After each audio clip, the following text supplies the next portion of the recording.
Alright. So, for today's show, it's gonna be weird.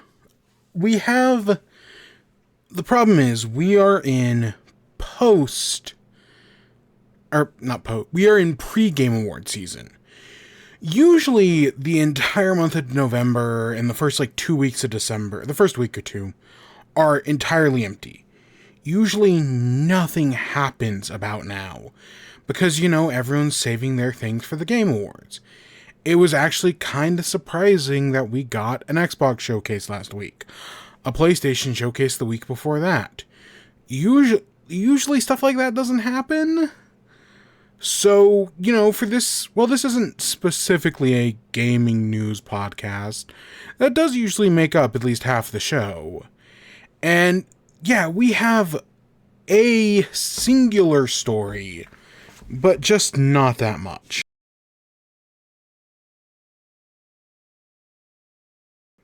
So, we will talk about that.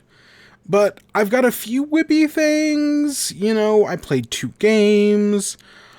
I saw a movie again. I saw a new one. I watched let's call it a documentary. We'll talk about it. So we have a lot of things. We do have some things. But really, this isn't much. The one big thing, however, is Cards Against Humanity. Because today, as of when we were streaming this, it is Black Friday. And we do have Cards Against Humanity. They do something every year. So that's going to be our big thing. We're going to play some Mario Galaxy. We're mostly going to talk about the Cards Against Humanity thing. We'll see how long that takes. It's one of those things where it's if I needed to go for just an hour today, we easily could. But potentially I'll make it last longer. I don't know. We're just going to see. But we're going to play some Galaxy 2. Our goal is to collect all the green stars. There are 8 worlds in Galaxy. The goal is to do the first 2. And yeah, that's basically it. If we finish, I doubt we'll finish early. I bet it's going to... If I remember the original Galaxy, it took us 2 hours per world. So it'll probably take us another 2 hours just to do the green stars. But yeah, I guess let me boot up Galaxy. Alright, let me hit that. There we go.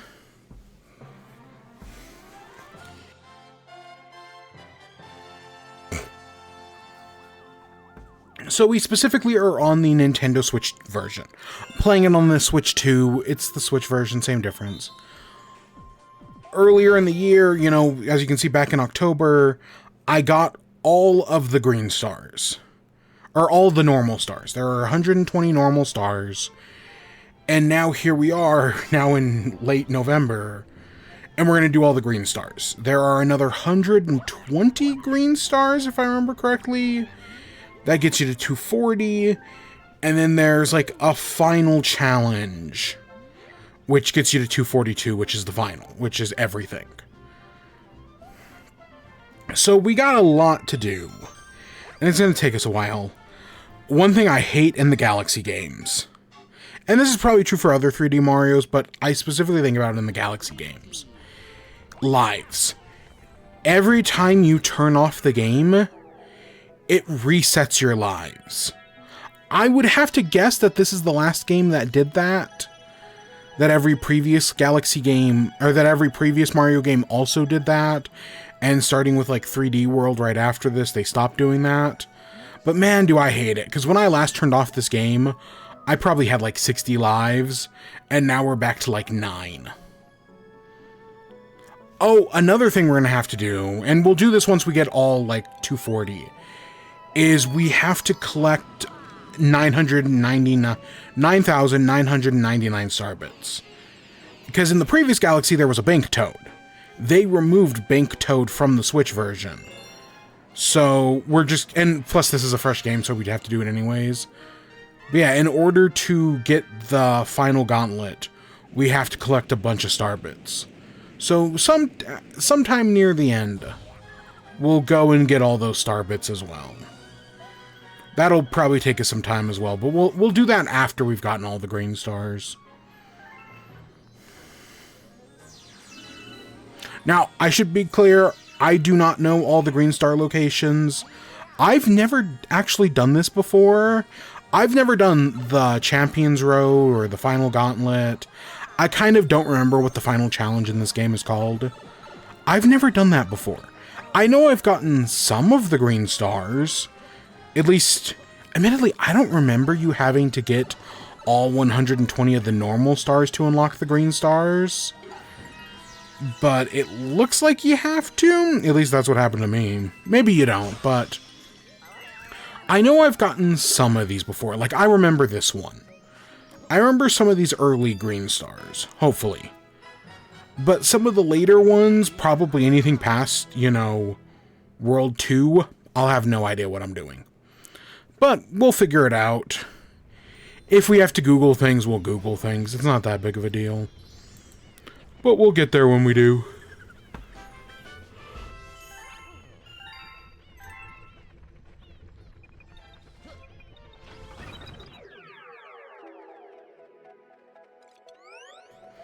Do I have a Pokemon card pack to open? Before we actually get started.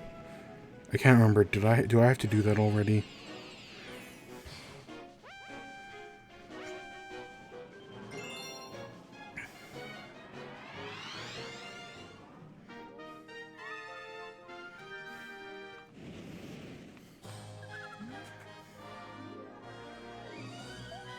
$10 minutes. Okay. Okay, I'll do that in 10 minutes.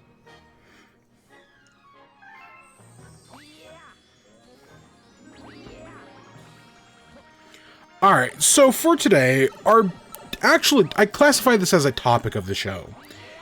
If you do not know, it is a yearly tradition for Cards Against Humanity to do something wild for Black Friday.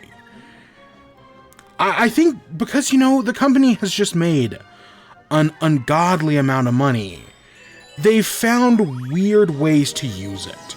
And the number one big way to do that is on Black Friday, where they always do something weird, they give out something weird.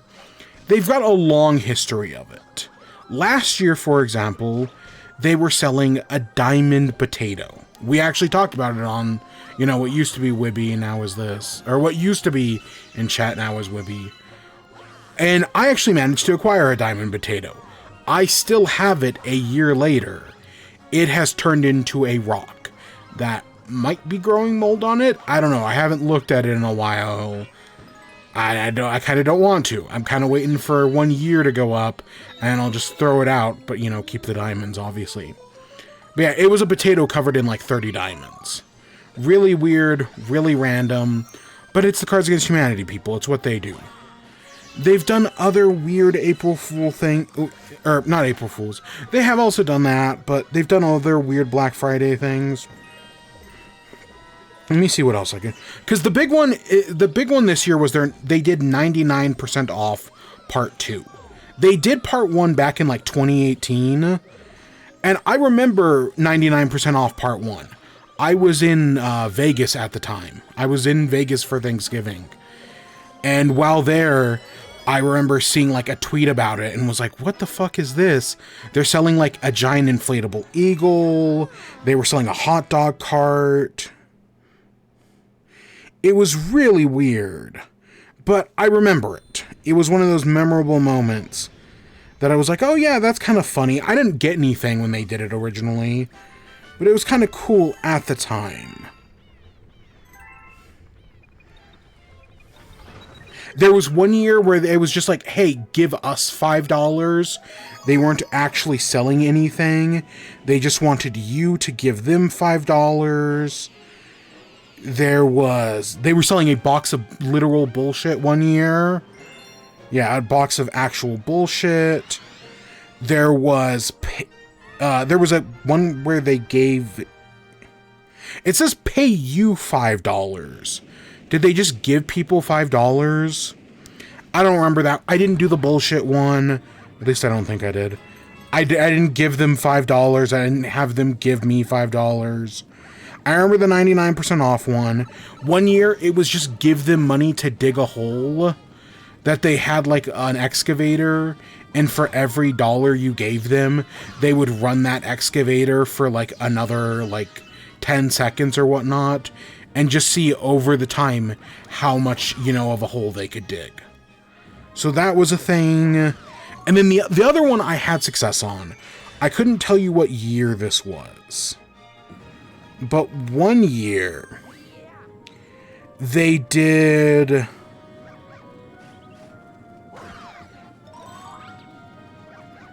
was...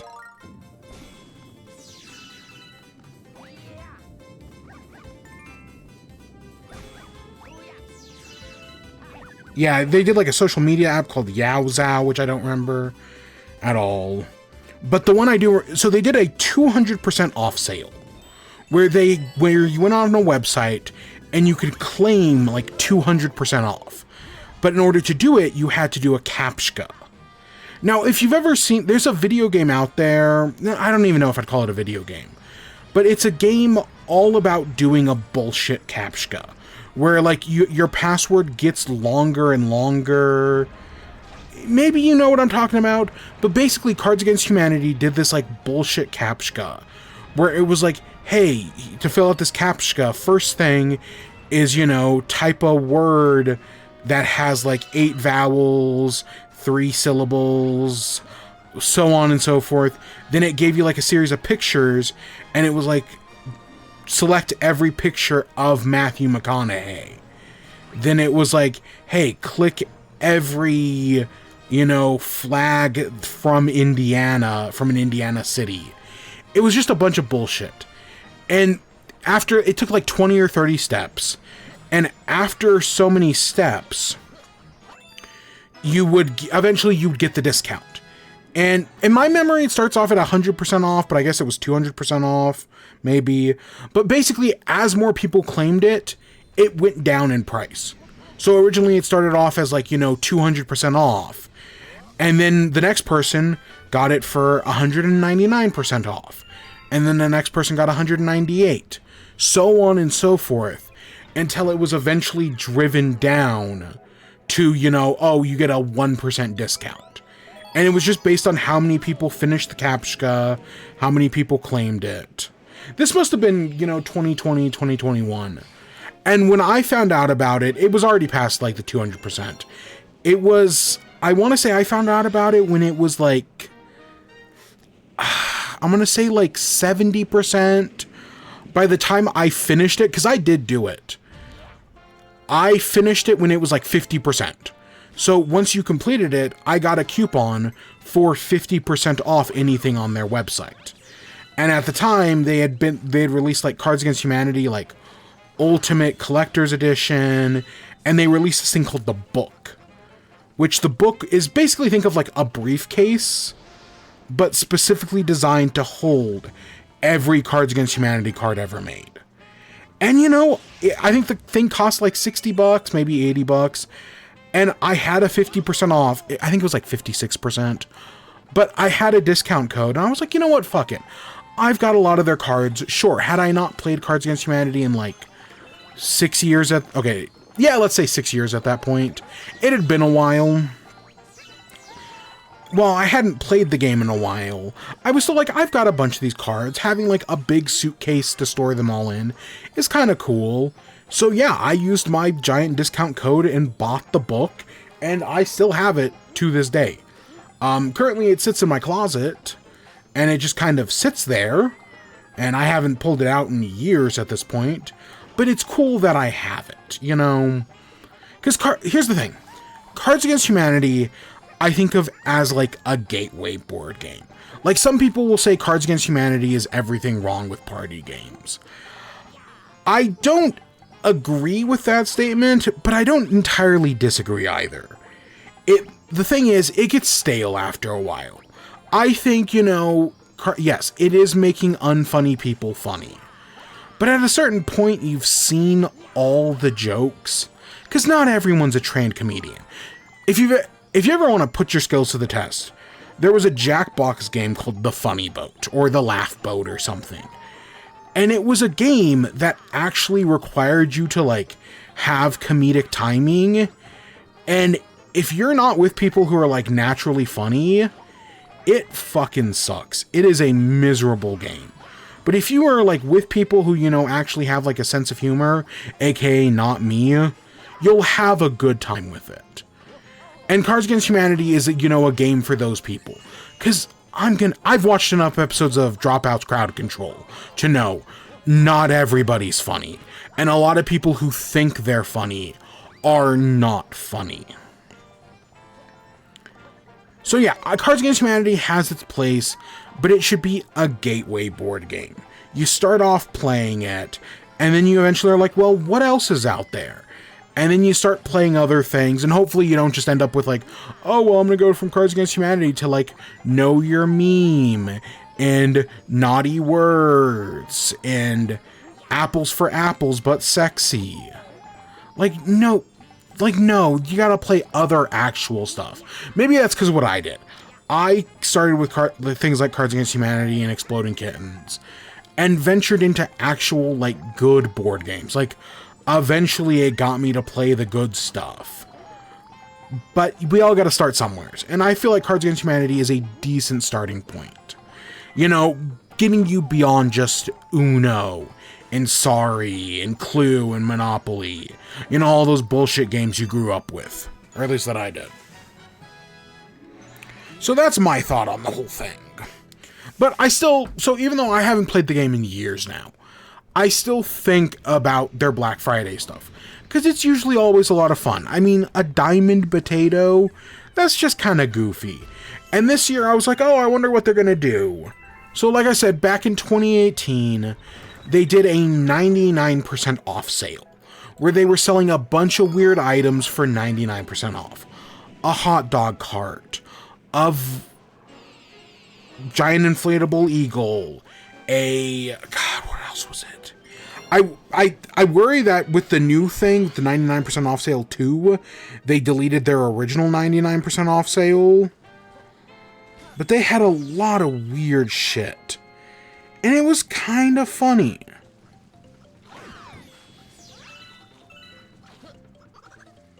So this year they did something similar. So you can go to 99percentoffsale.com to read all this. But it's Cards Against Humanity's 99% off sale part 2. Today is Black Friday, Cards Against Humanity's favorite orgy of consumption. This year we are once again giving you the highest discount known to man at 99% off. That's right, 99. It's pretty much as big of a number as you can go. Every 12 minutes we'll post a new deal on this page. Don't be frightened by the deals, just click and let the savings wash over you. As the ancient minds foretold, a savings event of this magnitude only occurs once every 1,000 years. Which means we've all aged 1,000 years since the last time Cards Against Humanity did this in 2018. Now while supplies last. So it's a lot of like rare, weird items. But they only sell like one of them. So, it's going to be a hot dog cart, but there's only one.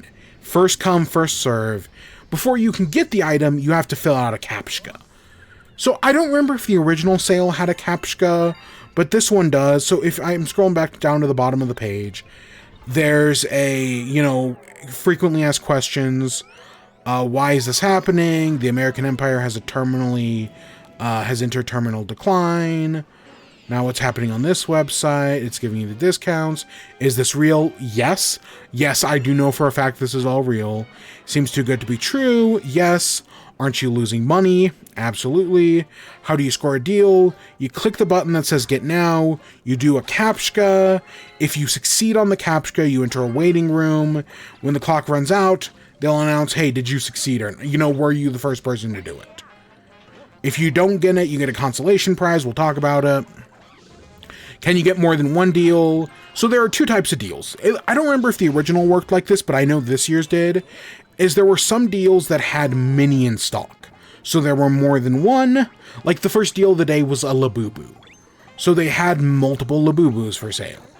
And it was first come, first serve. Whereas the second deal was a 100-inch TV, which they only had a single one of. So that's what it means. So you could get a bunch of the mini deals, but you could only get one of the big ones.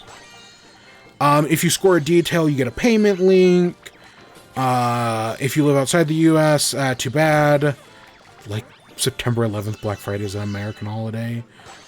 Are these details anything related to the Elon Musk lawsuit? No comment. Oh, I can see part 1. Okay, there's a link to part 1 right here. Things they did. They did a $20 bill for 20 cents, an 85-inch TV, an Italian halberd, an Orlando Bloom cutout, a 2015 Ford Fiesta, a presidential mahogany casket, a 1.5-inch lab current-grown engagement ring, a poncho toilet, $800 in Applebee's gift cards. And so, like, that $800 in Applebee's gift card, because it's 99% off, it's only $9. A Picasso lithograph, Bill Pullman's actual flight suit from Independence Day, portable sauna. I think this is where I entered. I remember the portable sauna, so I think that's where I entered. A hairdryer, a $100 bill, Big Bertha arcade game, a golden plated dildo, 5-day vacation to Fiji for 2, 50 pounds of Pecchiano Romano cheese, a Bowflex, goat hair slides, 500 pounds of garbanzo beans, a bust of President Barack Obama, alchemical rainbow crystal harp, 8-foot gummy python, a lazy boy recliner, a double-decker cat stroller, a toilet throne, a nursing skills medical doll, a disco ball, face mask, tremendous inflatable eagle. That's the one I definitely remember.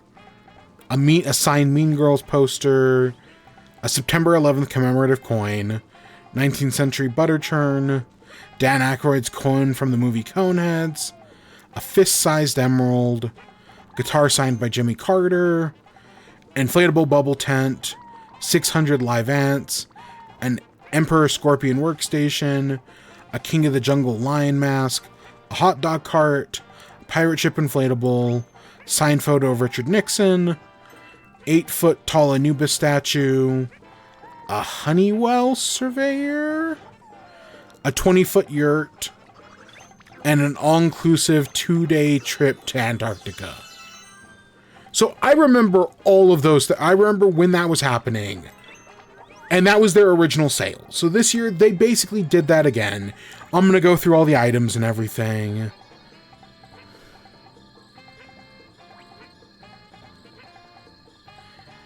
So yeah, that was their original sale. That, again, I was in Vegas at the time. And I remember we were, like, waiting in line at, like, some sort of restaurant. And we're just, you know, we were sitting waiting for a table to open. And I remember trying to get that inflatable eagle. Again, I don't remember if there was a Captcha last time. Probably, but I honestly couldn't tell you.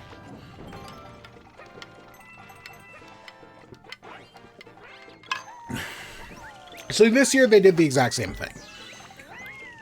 So I want to go through all of them, tell you about my successes, mostly failures, obviously. It's like 99% failure, but there was one success. So it started at 10 a.m. local time and ended at 7 p.m. local time. So this went on for 9 hours. This was like basically while I was watching the Defunctland documentary, which we'll talk about in a little bit. I was watching the documentary, and every like 10 or so minutes, I'd go in, check on this, and then go back to the documentary for another 10 minutes. And if it wasn't obvious, I finished the documentary and still had, you know, another 5 hours to spare. So there was a lot. There definitely was a lot. So it started off with Labubu. At 10 o'clock, it started with a Labubu. Now, originally, when I clicked on it, you know, it took me to the Captcha, and then it just wasn't loading. There was like a Cloudflare error, and that persisted for a few minutes. And then eventually, I got through the Captcha, And it was like, okay, you're good. Send us your email, your name, and like something like a phone number for a confirmation code. And I was like, yeah, right off the bat, I've already won something. That's fantastic. It turns out they were having errors because after I went through like a confirmation text, it immediately crashed. There was immediately issues, and then eventually, after like trying to reload and get things working, eventually it kicked us all back to the main page and was like, oh, we're going to try again in 20 minutes. You know, we're a little bit overloaded right now, you know, too many people. So they said, okay, try again in 20 minutes. 20 minutes later, you know, watch the documentary for a little bit. Oh, hey, guess what? We still need more time, wait another 15 minutes. Trying 15 minutes later, finally this time it opens up for real.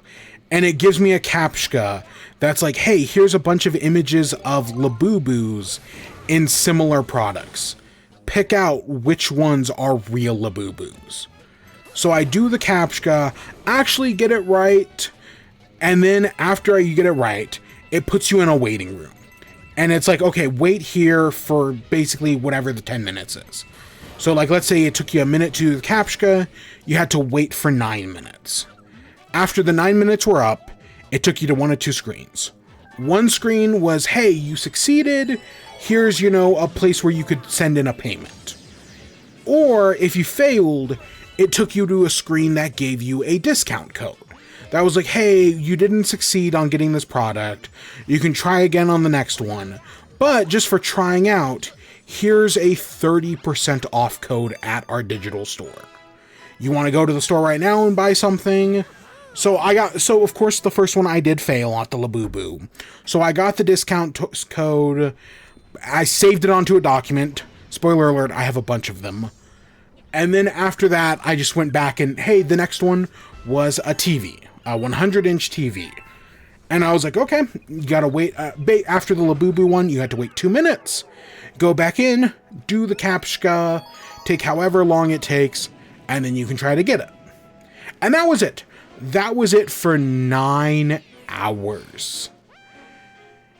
And yeah, if it wasn't obvious, you know, another thing is you only get so many tries on the captchas. So it'll give you the captcha. Some captchas that were easier gave you 5 tries. Some that were a little harder gave you 10 tries. And if you don't get it after 5 tries, yeah, too bad, so sad.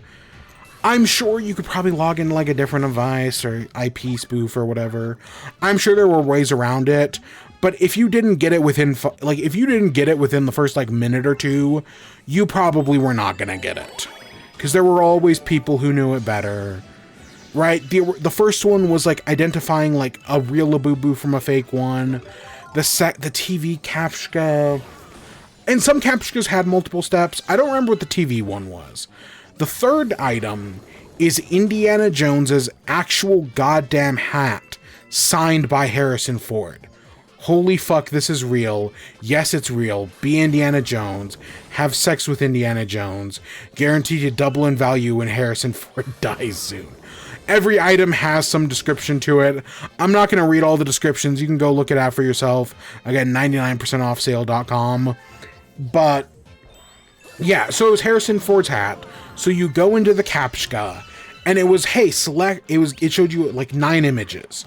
And was like, select every image of Harrison Ford from Raiders of the Lost Ark. Okay, I get that one done. Then it takes me to the second part, which is select every image of Harrison Ford from Temple of Doom. And now there are, 12 images. Ah, fuck. Then you get that one, select every image of Harrison Ford from The Last Crusade. And now there are 18 images. Fuck. I get that done, get in line, and no. Obviously, I didn't get anything. And there, again, some of these items there was only one of. The next one, they had multiple man-sized teddy bear cuddle pillows. Yeah, it's weird. Every image, I'm not saying... If you go on the website, you'll see every image is accompanied by a photo of, like, a man in a red suit who is, like, doing something with the product. Like, in the Indiana Jones one, he's dressed as Indiana Jones. And the teddy bear one, he's, like, dancing with the teddy bear. It's weird shit like that. You know, because why not? And they're on a blank white background. Some things had images, some didn't. But I don't get the teddy bear one. Okay, whatever. Continue on. The next one is a copy of their game Shitlist. So you know, over the years, Cards Against Humanity have been like, okay, well, we've sold people a bunch of cards. Let's give them new things to do with them. So they've basically invented new games that you can play using the cards you already have. So Shitlist is, I don't know, I'm just reading the descriptions. Nothing's off limits with Shitlist. The all-new Cards Against Humanity with a twist. Each round you draw a black card and everyone secretly writes their answers, starting with the same randomly picked letter. Your mission, write the same thing as exactly one of your friends. Match them more with too obvious, match with nobody, too weird. Hit the sweet spot on your answer and get added to the shit list. Includes 80 new black cards. And you know, they do another one. There's like Cards Against Humanity, like Tales, which are like books, which is like you writing like a story. There's Out of Line, which is you like lining up, like you're given like different cards, you gotta put them on like a line from like one extreme to the other. It's just, you know, trying to take the game that you already have and do it in different ways. In theory, I don't hate the idea, if I'm being completely honest. Because Cards Against Humanity, they have done other games over the years. Specifically, I don't know if they're still connected to it anymore, but there's one called Inhuman Condition that they helped out with. There was one called Secret Hitler, which I absolutely love. If you've never, I'm sure you can still find copies of it. They helped out with a game called Secret Hitler. It's basically a mafia, like werewolf style game, but it maybe is my favorite. Haven't played it in probably like over 5 years, but I love it. It's totally underrated in my opinion. At least I hope it still holds up. But okay, we get the Shitlist one, and it's Shitlist plus a real diamond. So, you know, they did a diamond potato last year, so this is the copy of the game with an actual diamond. It's a whole new way to play Cards Against Humanity, where everywhere you write the answers. Comes with 80 all new black cards, and today only a fucking diamond. No potato this time. And guess what? Guess fucking what? This is the one I win. I did walk away from this sale with something, but this is the one I get. I already have 30 fucking diamonds from last year and a rotting potato. What the fuck am I gonna do with another diamond? That is probably just the leftover diamonds from the diamond potato, because it's not that big. It isn't, like, if it was a bigger diamond, maybe I'd get it, but it looks to just be another small little diamond. And of course I win this one. So, like, fuck me. But I have this now. So originally when I got accepted, it brought me to a page that was like, hey, you can pay now, or it'll take you back to home. Don't worry, we'll send you an email. And when I got that, I was like, okay, well, I'll just pay now.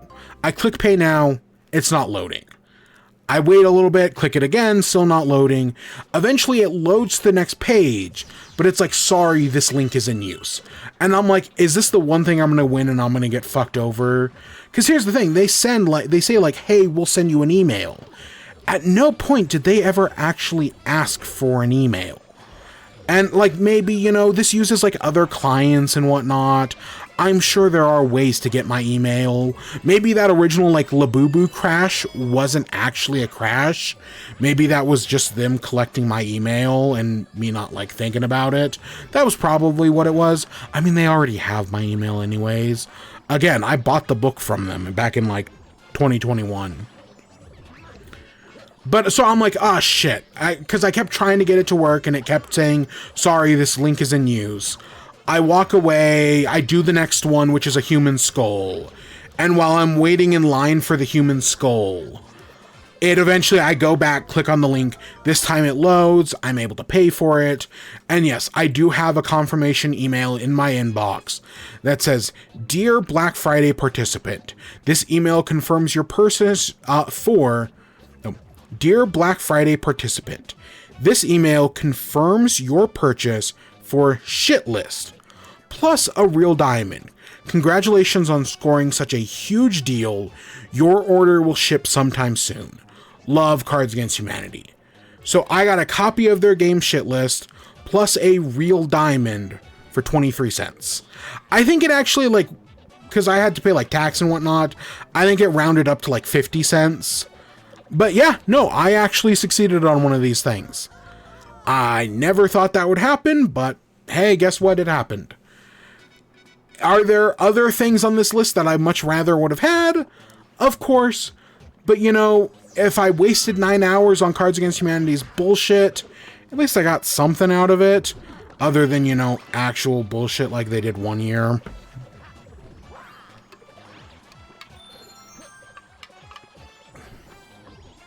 So I'm sure we'll talk about it again when this actually shows up. Maybe I'll put, like the Diamond Potato last year, maybe I'll post a picture on Blue Sky. Which, same thing, when I hit whatever date I posted the last photo of the Diamond Potato, when it comes up to that same date this year, I'll also post a picture on Blue Sky again. Let's see, the last Diamond Potato photo I posted was December 26th. So it was the day after Christmas. I posted my photo of a Diamond Potato. And so when it comes down to December 26th in basically a month, I'll post another photo of a Diamond Potato, you know, 1 year later.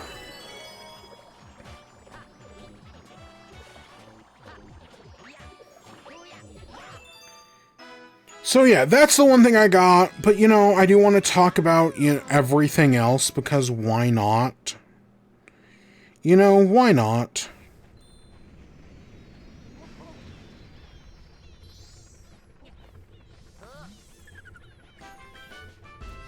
So after Shitlist, they did an actual human skull. I'm gonna try to remember when the Captchas when I do. I think the Captcha for a human... I admittedly do not remember what the Captcha for Shitlist was. It might have been picture... I know one of these was definitely pictures of shit. Like, they should... I think it was the toilet paper that was like, hey, look at these actual pieces of shit. Same thing with, a later one we'll get to, which was also, you know, fossilized shit. I can't remember. The human skull was actually, like, looking at pictures of human skulls. There was a dumpster, which was identifying trash. I did actually see on... Because while I was, you know, participating in the Captcha, I was also looking at people on, like, the Reddit, the subreddit, to see, you know, if other people were finding success or not. And I did actually see on the subreddit somebody did get this dumpster. So this is, like, the only... Outside of, like, you know, some of the ones that had multiple items, like the Labubu and some of the later stuff we'll get to. Of the big deals, this is the only one where I've actually seen a post where it's like, somebody got this. The one... Okay, this is the one I actually did kind of want. Even though it's super fucked up. This is just one of those things that's like... Imagine if you owned a copy of this. That's so fucking weird. But that's definitely a conversation starter. It was Jeffrey Epstein's 50th birthday book. Obtained via subpoena by Congress from the Epstein estate and reprinted by us. Contains the famous letter from Donald Trump to Epstein, framed by a drawing of a nude underage girl. Also contains hundreds of creepy letters from the cabal of pedophile billionaires who control the world. So Cards Against Humanity took the copy of the book and literally printed it and made physical hardback copies of the Jeffrey Epstein book. Like, could you imagine owning that? That is such a weird conversation piece to have. That I kind of would be like, yeah, I'd be okay having that. It's super fucked up. Like, that's history right there, man. I can't think of... I don't know what to compare it to, but, like, yeah, I could totally see... Out of any company to do that, Cards Against Humanity is the one I could see doing it. And the Captcha for it was literally a bunch of pictures of people, and it was like, who of these is on the Epstein clique? list. I literally just clicked Donald Trump and clicked continue because they were all on the Epstein list. Spoiler alert. So yeah, I didn't get it, but that was the one where I was like, God, of course they would do something like this. And I don't even think that's the worst one in here. There are things that get worse. Next up was a Hermes Birkin bag. This bag is $12,000. But hey, they sold it. Another one that they had multiple of that I would have been fine with is they had coal from the Titanic, actually salvaged from the wreck.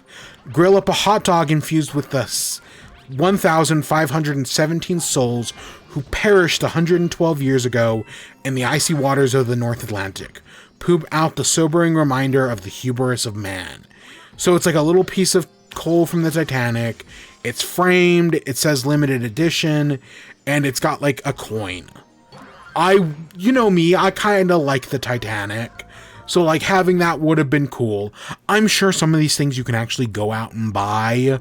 Like I'm sure if I Googled this, I could actually find it. But I think that's just neat. But no, I want to say, I don't remember the captcha for this one, but I think it was a bitch, if I remember correctly. It took me like 3 minutes, and by that point, it's like, oh, it's already too late. They did a Soviet Toys blind box. So it's like a Labubu box, but with a bunch of like weird Soviet toys that are all really creepy. The next one, which I don't even know if this is the worst one, but it was a World Trade Center aroma diffuser. So it's the two World Trade Centers. It says 9/11, and you can see the burn marks of where the two planes hit. And out of the two holes is coming out like incense smoke. Yeah, that's super fucked up. Oh no, reenact history's most successful terrorist attack. Signal to your friends and family that you should be avoided. Model airplane not included. Yeah, that's super fucked up. And the captcha was, if you've never heard the story, when they killed Osama bin Laden, they seized a bunch of his stuff, and one of them was a laptop filled with like pirated Nintendo games and pirated movies. And I was like, oh shit, so it's gonna be like Counter-Strike, Half-Life, Super Mario Bros. I don't think Galaxy 2 was on it. Maybe the original Galaxy, I don't remember. But I was like, ah, shit. Man. There was an Aztec death whistle. You've heard the Aztec death whistles before. You can actually just go buy one of these. But the captcha was people who died, and Charlie Kirk was on it. There were multiple I don't think there was a captcha that was like people who are currently burning in hell, but there was something like that at some point in one of these. Next up, they had Tails, their game Tails. It's like Mad Libs, but Cards Against Humanity. But it came with a bunch of pearls. So if they're selling Shitless with Diamond, they're selling Tails with pearls.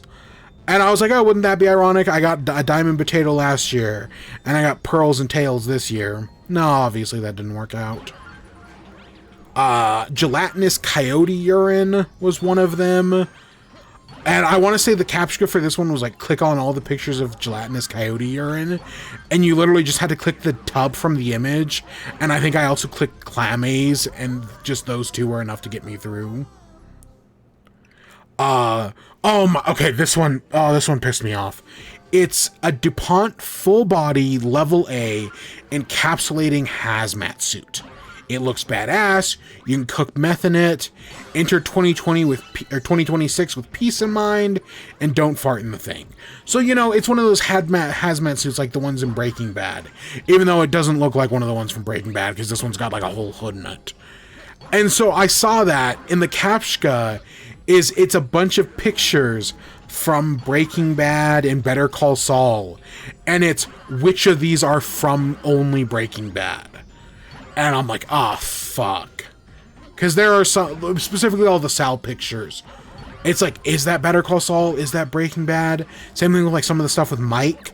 I'm like, is that Better Call Saul? Is that Breaking Bad? I don't know. Fuck. So I actually did not get that captcha. Even though, again, I'm watching Pluribus, a huge Breaking Bad fan.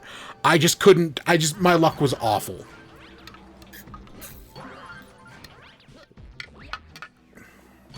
A Lego Millennium Falcon, normally $850, selling it for $8.50. Never have sex again. Gerald Ford's signed presidential pardon of Richard Nixon, $25. Fondly remember a time when presidents faced consequences for breaking the law. Shouldn't this be in a museum? Why the fuck does Cards Against Humanity have this? You know, fair point. 3.5-inch diameter vibrating pleasure fist. You can guess what that is. A full plate of armor. When they announced, you know, when it came out, hey, we're doing Black Friday 2, you know, 99% off 2, I was like, okay, a pseudo armor is one of those things they're obviously going to do. Like, in the original, they did an Italian halberd. Of course they're going to do a full plate of armor. Copies of Jeremy Renner's bad memoir. Discover Jeremy Renner's bad writing and bad personality. Learn all there is to know about the 12th most important Avenger. Read about the time he ran himself over with his own snowmobile like a fucking idiot. If he sells enough of these, maybe he'll stop acting. They do not like Jeremy Renner, holy shit. I haven't read the book, I don't know. I remember his app, though, because, you know, if only there was, like, a Jeremy Renner app we could go on and talk about this on. But, yeah, the captcha for this was, it was a bunch of quotes from the book, and it was which of these are quotes from the book and not things we made up. There was a pallet of toilet paper. If you use 1 roll per week, it'll last you 46 years. I mean, if you've got a bidet. This was the pictures. This one was definitely pictures of shit. I don't even think I got it right. It was just pictures of shit. $10,000 in fake US currency. Look rich on Instagram, pay back your crypto investors, take it to Burger King and hope for the best. The captcha for this was, it was a bunch of pictures of money, and it was like, which of these is worth more than the money we're giving? And I completely fucked that one up. Holy water, oil, and salt blessed by the new Pope. I mean, it's from the new Pope, that's not bad. Well, okay, it could be from Pope Francis. But yeah, no, that's okay. Did you know if you get a thing of holy water blessed by the Pope, you can actually make infinite holy water? There's a whole post about it on probably Tumblr. That's like, yeah, as long as if you take like, let's say you have like 8 ounces of holy water. If you get 7 ounces of just like tap water and pour the 8 ounces of holy water into the tap water, because there is more holy water by volume, it'll turn you know, what is that, 15 ounces into holy water. So in theory, you could create infinite holy water. I wonder if it works the same way for oil. Next up was their game Party Mouth. I couldn't tell you what that one is. It's their is it a brand new game? I have no idea. You get in sync with your horrible friends. For today only, they were including 10 bonus cards with the game. No, didn't get that one. Next up is J.D. Vance, the 50th Vice President of the United States, born in Middletown, Ohio, author of Hillbilly Elegy, Fucked a Couch. They were selling it for $4.92. And it's not an actual J.D. Vance. It's like this weird, like, tick thing. Yeah, it's like a tick with a human face. It's basically, imagine if Leto II from the Dune books was like a tick and not a worm. That's kind of my best comparison. Next up, they did a tungsten cube. It was dense, it was a cube, and it was tungsten. I would have loved this one because those things can be fucking expensive. The problem, it was 2.5 inches of tungsten. The problem is, the question was, which one of these is more massive? Now, there are two ways to interpret that captcha. The first one is which of these is, like, physically bigger, and which of these has, like, more mass than the tungsten cube. Because the tungsten cube has a lot of mass. And yeah, by the time I got this captcha done, I was already fucked. It was like, it took me a little bit to get this one done. They did a Hello Kitty, Louis Vuitton, Supreme Bong, commit trademark infringement, teach kids how to do drugs, commit more trademark infringement, and did I already say that one? I'm high. This one I did not get the captcha on, because the captcha asked you to pick out which of these are Sanrio characters. And, like, you get the obvious ones, you know, you can get a Hello Kitty, Chiikawa, the little angel twins, the weird bat, it's like a bird thing. You know, like, you get all the obvious ones, Cinnamon Bun, but there are just some where it's like, nah, I didn't know. And yeah, I got fucked over on this captcha. The flag of Turkmenistan. It's the flag of Turkmenistan. It costs like $9. Selling it to you for 9 cents. And the captcha was which of these flags, or which of these gold statues are real gold statues in Turkmenistan. I got... That one took forever. Just because I kept getting the wrong ones. Real Neolithic stone tools... Used for cut wood, good for kill man. Me give you sharp rock, you give me touchy touchy. What was the captcha for this one?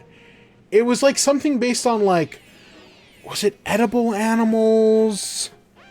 Which of these maybe it was which of these things are wood that could be cut.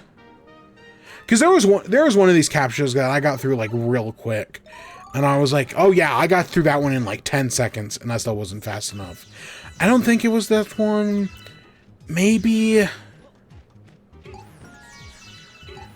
don't think it was the Party Mouth one. Maybe it's one of the ones coming up. I don't remember. Yeah, no, it's not the next one, but the one after. There was a portrait of the noble lady of St. John the Baptist, and the question was which of these things is St. John the Baptist the saint of? I actually did not get that one right. Like, I was like, okay, he's like the saint of, like, tailors and blacksmiths and handmaids and, you know, medicine and Quebec. And no matter what I clicked on, I just couldn't get it. Next one is a $100 Red Lobster gift card plus a bonus lobster suit. I got this one in, like, 10 seconds. Like, by the time I'd finished the captcha, because it was just things that lobsters eat. And I was like, oh, boom, check. And then the last one was fucking, oh, lobsters will eat each other. So I was like, boom, check. Got it. It was like 9, you know, the thing opens at 10 minutes. I finished the captcha at like 9:50, 9:45 at the latest. Nope, wasn't early enough. The Neolithic tools one was which of these animals could use tools. And I think I got fucked over on that one because octopuses can use tools. Like, they're smart enough to do that. But I don't think the question was asking for octopus, so I kept getting fucked over. Next up was a didgeridoo. I think the question was like, which of these things are Australian food? And so there was like a few like obvious things. And then it was just like kangaroos. And, you know, emus and whatnot. And it's like, yeah, okay, I'm going to put those as well. A completely ordinary short shirt worn by Will Smith in the movie Concussion. They have no idea I'm wearing the same shirt Will Smith wore in Concussion. The shirt was once touched by Will Smith's body and now it's touching mine. This must be what it feels like to be Will Smith. The captcha was Will Smith movies that made under $50 million. And I couldn't get it because outside of Gemini Man, I couldn't tell you which one of those. And like, because like, I don't think After Earth ever came up. Next up, it was American. You know, it's Cards Against Humanity. Of course they did that. I think they do that. They like that word a lot. Next up is a history of Sussex birds. And it was like, which of these birds are from Sussex? And I couldn't get it. There was a BDSM vac bed of your dreams. Think of that as you will. This one I think someone on Reddit also posted that they got this one. So this is another one that I can confirm, like, yeah, somebody did win this. You know, we'll see if it arrives. Next up was the super handy 9 horsepower wood chipper. This was the wood one. Which of these items are wood? And I got this one super quick, and I mean, there was only one of them, so it makes sense. Next up was fossilized dinosaur poop. Again, this was like the third question asking about poop. After that is the Ace Link Armor MSOV Bulletproof Vest. Great for going to church or the mall, attend kindergarten with peace of mind, and perfect for debating students on college campuses. Yep. And then technically not the final item, but the penultimate item is name this brand new worm species whatever the fuck you want. Behold this never before seen 1-inch long worm, discovered deep in hydrothermal vents under a mile under the ocean. No joke, the name you pick will be immortalized in real scientific papers, and everyone will have to call it that.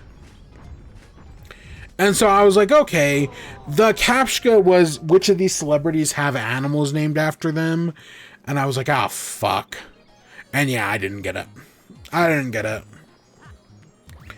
And so that, our last item, the one that is still ongoing as right now, is the Spirit of Black Friday. It costs, normally it would cost $999,999. But they're giving it to you for the low, low price of $999.99. It's red, it's stretchy, it's sweaty, and of course 100% of proceeds will be donated to the Greater Chicago Food Depository. So, like, this is their big, like, charity thing. And I think they did this last year for the original. This is not, like, a donation thing. This is an eBay listing. So you can go on eBay.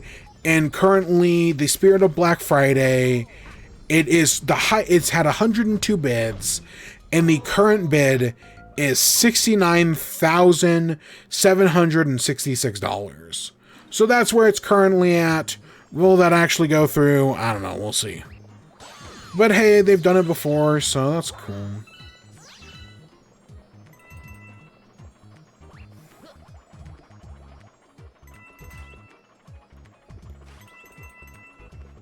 Okay.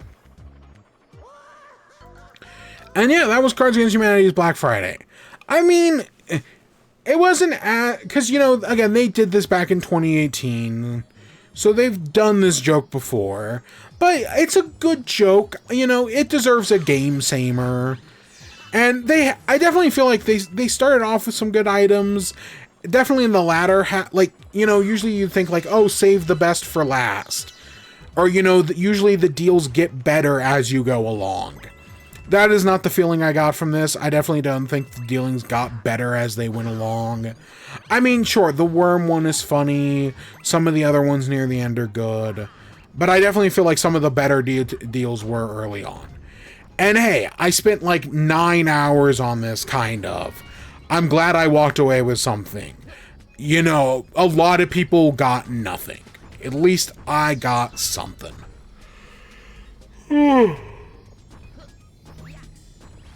To be fair, I was planning on abandoning... Because originally I was going to go to the movies today. So I had originally planned on abandoning this. And then when my... Because I was going to go to the movies. And then tickets sold out. So I was like, oh, I guess I'm not going to the movies today. Fine, fuck it. I guess I'll just continue doing this. Because, yeah, I was going to leave, like, I don't know, like 5 hours in. You know, I'd finished my Defunctland documentary. I was like, yeah, I'm good. And then the movie was full. Just completely full. And I was like, fuck. Well, I guess I'll just stick around with this. You know, let's watch part 1 again.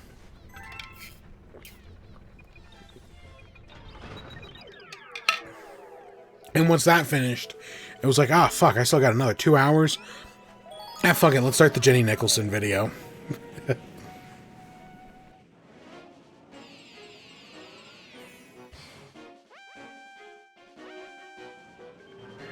So yeah, that's Cards Against Humanity's Black Friday. What the fuck am I going to do with 30 diamonds? Like, honestly, what am I going to do with 30 diamonds? Especially being a guy, like, because I guess the original, at least on the Diamond Potato, you can, I guess, like, use them as earrings. But, like, I don't have pierced ears. Not that there's anything wrong with a guy having pierced ears. It's actually fine. But, like, I don't. And I don't plan on doing it anytime soon. So, like, what the fuck am I going to do with 30 of these things? Oh, my gosh. Maybe I should get them... I should get them turned into a ring and throw that ring into, like, a volcano or something. Oh, no. Oh, I'll think of something. Oh, and I didn't even talk... On the website where they're hosting this, there's, like, a scrolling ticker. And the scrolling ticker just has, like, a bunch of different messages. So it's like, oh, I love deals. Savings, 99% off. Wow. Don't be frightened. Accept the deals. Death is the ultimate savings. La boo boo. Trump is a pedophile. Consume. Let the savings wash over you. Eat my asshole, Jeff Bezos. The clock of time runneth out. Linear time is an illusion. You have no free will. Once every 1,000 years. 6 billion people currently online. The only affordable gift this holiday season. Beat it, inflation. Jeremy Renner, lol. Cower in fear before these deals. Hurry. You are nothing. 99 better than 67. Save big money at Menards. You are what you consume. This is real. Everything is real. Nothing is real. I want to believe in these deals. Fill the void with things. Stop thinking. Start buying. Who's ready to watch James Cameron's new hentai? The things you own define you. Huge. I am another you as you are another me. Mayan saying. Surrender to the savings. Tell your mom about this website. Money is the alienated essence of man's labor in life. Karl Marx. There was a Karl... One of the ones was Karl Marx. I don't remember which one. It might have been the shitless one, obviously. 2025's hottest consumer product. Hi, Mom. Hurry, you fools. If Trump can win a third term, so can Obama. Our necessities never equal our wants. Benjamin Franklin. The power of deals compels you. A true patriot never turns down a good deal. They just keep going. I don't know why I'm still reading them. Hope you had a nice Thanksgiving. Show your kids and friends you can care. Buy them stuff. It is easier for a camel to go through the eye of a needle than for a rich man to get into heaven. Oh wait, it's to enter the kingdom of God. Jesus. Consumer alert. Prongles are now expired. It is too late to eat your clamones. And there we go. That's all of them. So yeah, that was Black Friday. Yep, it was definitely a thing.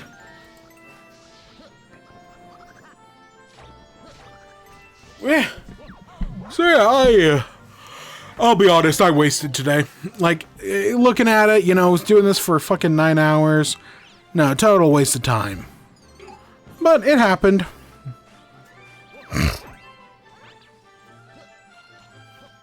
Let's see. Anything else I want to say about this? I don't know. I'll talk about it when my diamond shows up. Which, again, as far as I know, these are real things that, they will do. They delivered on the diamonds last year. I remember people getting stuff from the original one way back in the day. Yeah, 50 cents. I don't even know how much diamonds are actually worth. Because there's no way, it's a real diamond, but, it's not a child labor diamond.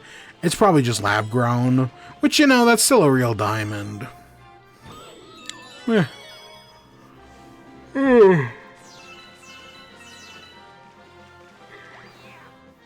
Alright, let's talk about gaming news. So, for the gaming news segment of the show, I actually only have one story.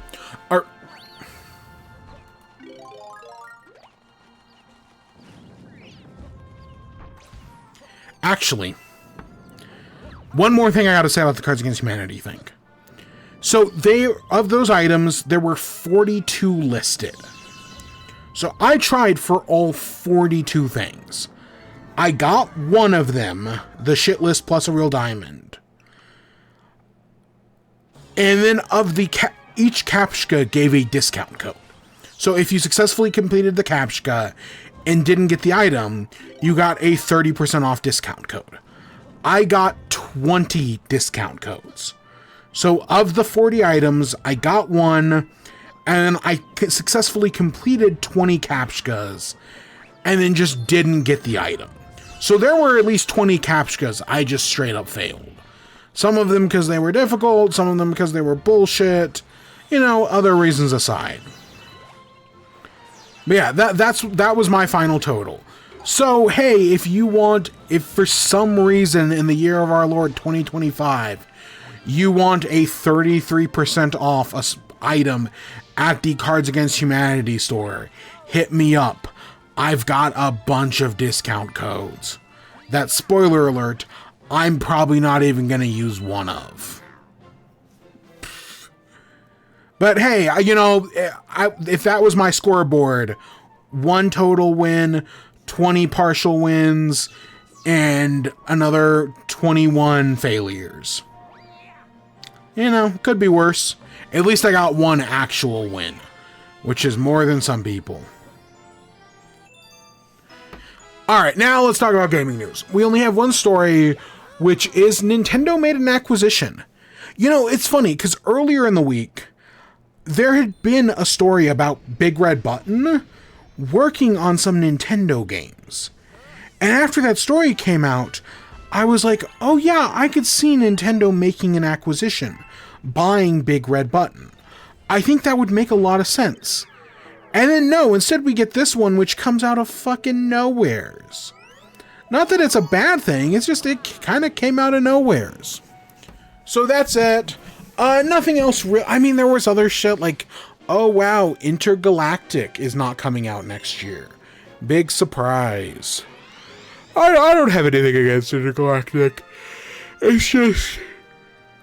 my problem is Neil Druckmann, but that's a whole other story for another day. Maybe this one won't be an absolute conquest and misery. I fucking doubt it, but maybe.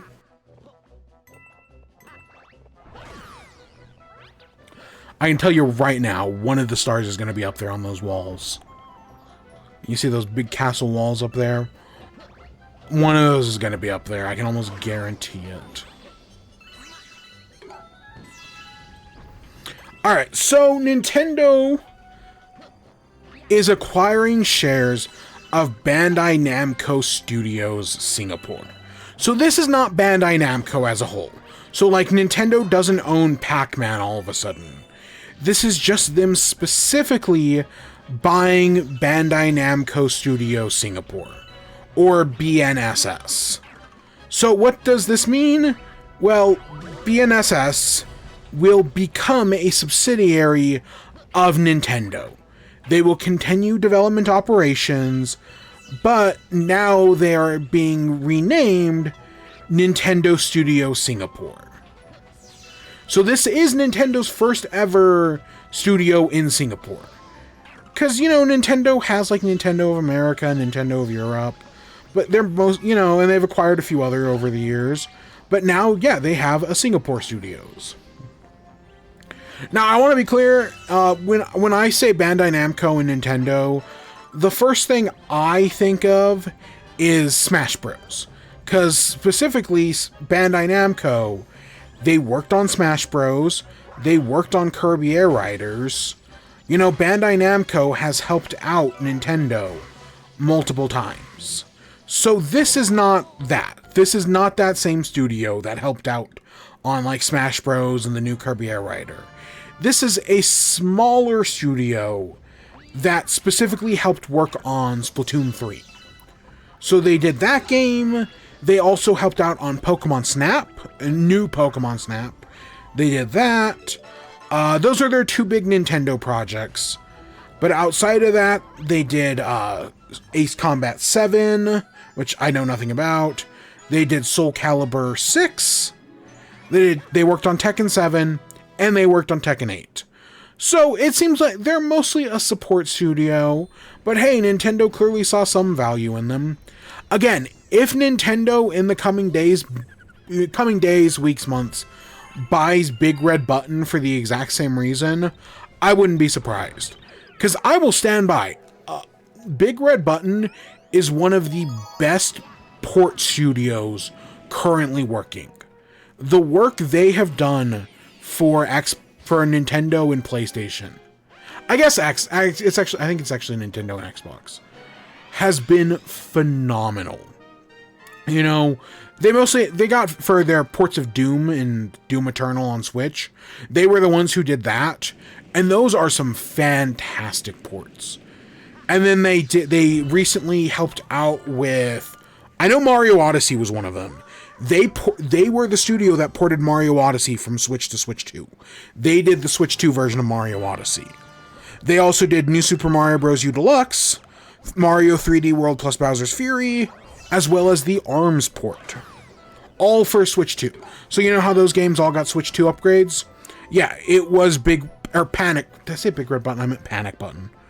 Panic Button was honored to be selected by Nintendo to help update marquee games from the Nintendo Switch library.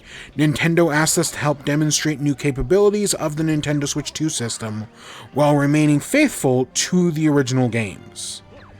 And yeah, I'm going to be honest, I think they did a great job. I really do. I like their work. And yeah, they're most, famous for their doing the impossible port of Doom 2016. And yeah, honestly, get them to do more stuff. And yeah, I could totally see Nintendo getting Panic Button just to keep doing ports like these. Because they know what they're doing. Like, they're surprisingly good at it. And yeah, why not? Or at least keep contracting them. Because yeah, I've been impressed with basically everything they've done. They did Apex Legends as well. That was the other thing they worked on. I was like, I knew there was something else. They did the Switch port of Apex Legends.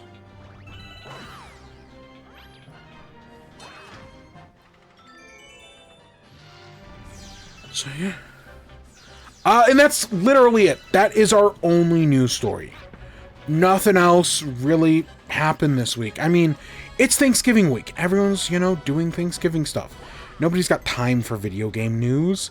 And I don't blame them, honestly. So that was our one story. And spoiler alert, not much is going to happen next week either. Next week, it's all about... next week it's the time leading up for the Game Awards. The week after that will be busy because it's the Game Awards. And then the end of the year is dead.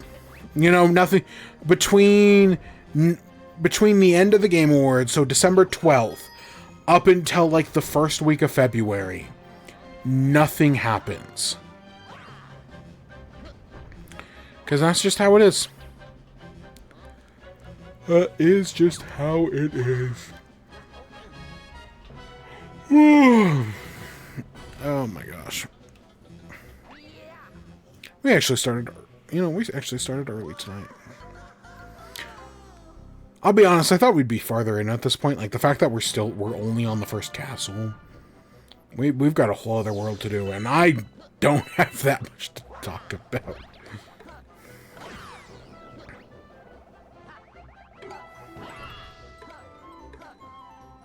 I don't think we have any other news stories. Alright, I guess let's get into WIBE, shall we? So, I got one food thing. Specifically from Taco Bell. We got one news story. Yeah, you know, it's not exactly what I want. You know, we've got the whole rolled quesadilla thing. But they had other stuff that they just didn't have. So, talk about that. I've been playing Kirby Air Riders. I've put a lot of time into it. I did my first run of Road Trip, so we're going to talk about that. Full spoilers. I picked up the Steam game, Unfair Flips, which we'll talk about. I watch a lot of, like, Small Ant and CJ Yaw and Morph and people like that. And CJ's been on the whole thing about this Unfair Flips game.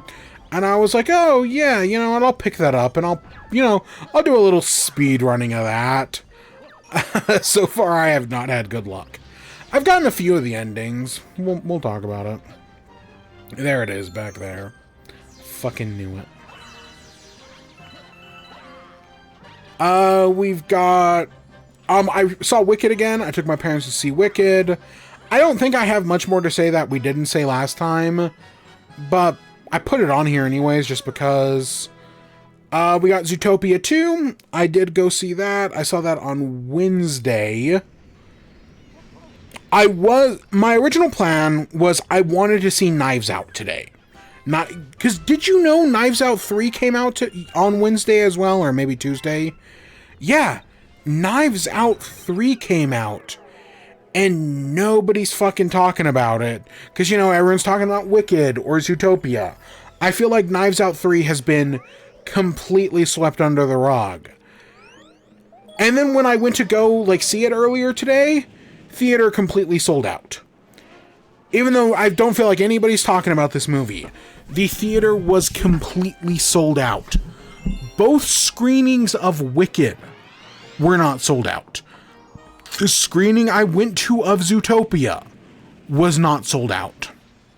But Knives Out 3 was completely sold out.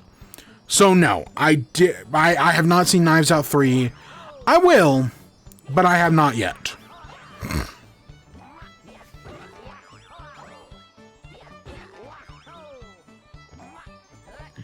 And the final thing that I have on here, I'll think of other stuff probably, is Defunctland. I've talked about it in the past. I have a tradition. You know how, like, some people watch, like, oh, let's watch a Thanksgiving movie. Let's watch, you know, Planes, Trains, and Automobiles. Let's watch The Wizard of Oz. Let's watch the original Knives Out. I don't really watch a movie for Thanksgiving. I watch Defunctland. I don't know how that became a tradition, but it just kind of did. So when the most recent episode of Defunctland came out last week, or, you know, on like Monday of this week, I was like, okay, I know what I'm doing on Thanksgiving. Now, to be fair, I was actually too busy on Thanksgiving to actually watch it. But today, I was like, okay, I'm definitely going to watch it today before I go see Knives Out. And then I didn't see Knives Out, but I still did watch the Defunctland thing. So I do want to talk about that. It's like a 4-hour video. It's good. I do recommend it. I was thoroughly entertained the whole time. But do know it is a long video. And yeah, I think that's it. I think that's all I've got. Oh my gosh. Yeah, did I do anything else? No, not that I can think of. Alright, let's start with Taco Bell. So earlier in the week, I think it was last week, Taco Bell put out a new menu item. Their rolled quesadilla. So it's a steak and poblano rolled quesadilla. This is, Taco Bell did their big, Live Moss Live event. And at the Live Moss Live event, one of the items they talked about was the rolled poblano quesadilla. And, people got to try... That was one of the things they had to, test at the event. And people who tested it, really liked it. So that was kind of, I was like, okay, that sounds interesting. And so that was coming out this week, as well as a bunch of fan-style items. So fan-style, earlier in the year, okay, so last year, Burger King had the idea of, hey, let's hold a contest for people to create their own Whoppers. And then, the top 3 fan creations will make into actual Whoppers and sell at the store. This is not dissimilar to that, but instead of bringing in, new ingredients, it's all about, hey, what are your custom Taco Bell orders? And we'll take the 3 most popular and add them to the menu. So, you're not having to worry about, adding new ingredients or new recipe. It's basically just things that already exist at Taco Bell, just formatted in a new way. Not a bad idea. So I went to Taco Bell. I got the Poblano quesadilla. They did not have the fan style items. There were 3 of them. One of them was a Crunchwrap Supreme with nacho fries. I think it's Cali style or whatnot. Okay, I actually think that's not a bad idea at all. One of them was a cheesy bean and rice burrito, but with avocado sauce and whatnot. I don't know, it was a vegan item. That might not be bad. And then the third one was a chicken taco with something else added into it. The first 2 sounded interesting. The third one, I don't know, I don't really care for their chicken tacos. But I was curious enough to try it. And so yeah, I was surprised when I went and they just didn't have them. Nope. Even though, as far as I'm aware, these just use items on the menu. And I'm sure I could have just, gone into the customization on their app and just recreated it with no problem. But nope, they just didn't have them. And I was just I'm not going to bother recreating them myself. So let's just not worry about that. So I just had the poblano, the steak and poblano rolled quesadilla. So it's a case, it's the idea of a quesadilla, but it's got steak in it and it's got poblano peppers. I don't really get steak at Taco Bell. I'm perfectly fine with their seasoned beef. And then poblano peppers, I don't know if because I was trying to think have I had poblano peppers before? I mean, I'm sure I have, but a dish that's specifically designed to highlight poblano peppers, I couldn't think of anything. And the one thing I could think of, turns out it was actually something else. What was it? Give me a second. What? Because I had something else that I thought was poblano, and it turned out it was shishito. Yeah, that's what it was. I thought it was poblano peppers, but it was shishito peppers. Shishito peppers, really good. The one time I had them, I really enjoyed them, actually. But, whatever. So that was that. And I was like, okay, let's try this. So there's this idea with Taco Bell that every Taco Bell item is just the same, it's the same 8 ingredients, just formatted in different ways, so the taco, the burrito, the Crunchwrap Supreme, it's all just the same ingredients, but the one's a taco, one's a burrito, one's their Crunchwrap, one's their chalupa, but it's all basically the same thing. Maybe it's just because there are these, I don't get quesadillas at Taco Bell. I don't really get steak at Taco Bell.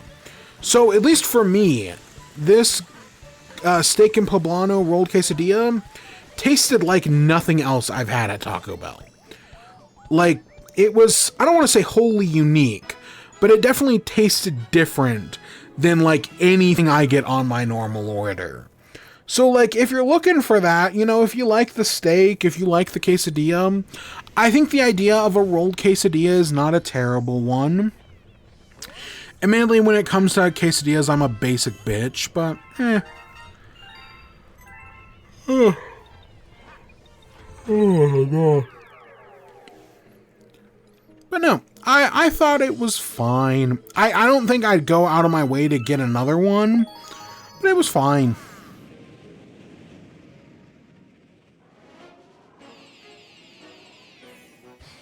But yeah, I got a box. It came with like a Doritos Locos taco, a crunchy taco, and a thing of like a drink and cup with cheese for like, I think $9. It was fine. I don't know, I'll stick to my normal Taco Bell order. It did suck though that the fiery not quesarito, grilled cheese burrito, they're no longer, you know, this replaced the fiery grilled cheese burrito, and I would have rather have them replaced all the chicken stuff, because they did like Nashville hot chicken, and I like the fiery quesarito was better. Not grilled cheese burrito. I'm tired. It's funny because I haven't done, like, I didn't work I didn't have work today. If it wasn't obvious by everything we just talked about with Cards Against Humanity, I didn't have work today. I had Thanksgiving off. I had today off. I don't know why I'm so tired.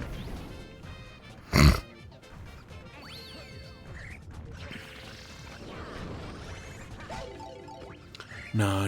I was gonna say, did I try a soda thing? But no, I didn't.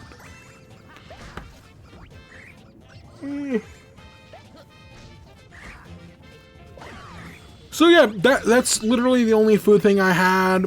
I had that on like Sunday, and to be fair, next week is supposed to be big because McDonald's for the first time is bringing shaker fries to the US. And most other countries, they have these things called like shaker fries, which instead of like McDonald's seasoning the fries, they give you like a bigger fry bag and you season them yourself, which I don't know. It's probably saves them time and money. Passes on that work to the consumer. There's a very cynical way to read it, obviously. But I was like, yeah, I know, like, in Canada, they're huge, the shaker fries. Still waiting for that big Arches burger, by the way. You said it was coming this year, and here we are in almost December. It's December in 3 days. Nothing. And if they're doing the shaker fries next month, I bet that's the only thing we're getting. Shit. So yeah, I don't expect anything from that. But then the other one is Burger King is doing a SpongeBob meal. And I know people felt very lukewarm on the Wendy's SpongeBob meal. Burger King's they're not making like an authentic Krabby Patty, but they are doing a yellow square bun. And they've got like pie. They're doing more than Wendy's was. Wendy's was bitch-ass basic of, oh, here's a Dave single. No, this is an actual, like, they're doing a colored patty and everything. So we got that next week, which, okay, so there's going to be some things next week. Admittedly, I'll probably try the Burger King thing before I try the Wendy's, or the other thing. But yeah, we do actually have some stuff next week.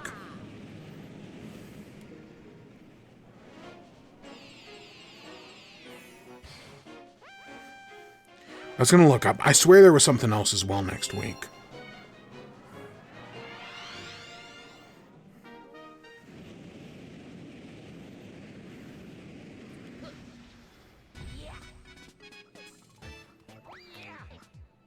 Yeah, we'll talk. Yeah, that's okay. So that's all I got. We'll talk about it next week. And yeah, I think that's all the food stuff we got.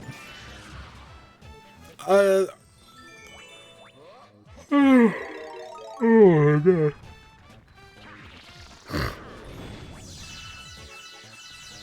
Okay, so next up, let's talk Kirby Air Riders.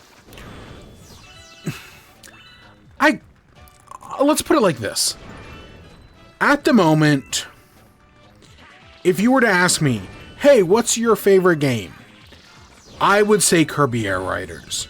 Like, if I had to make my Game of the Year list today, right now, it would probably be Kirby Air Riders.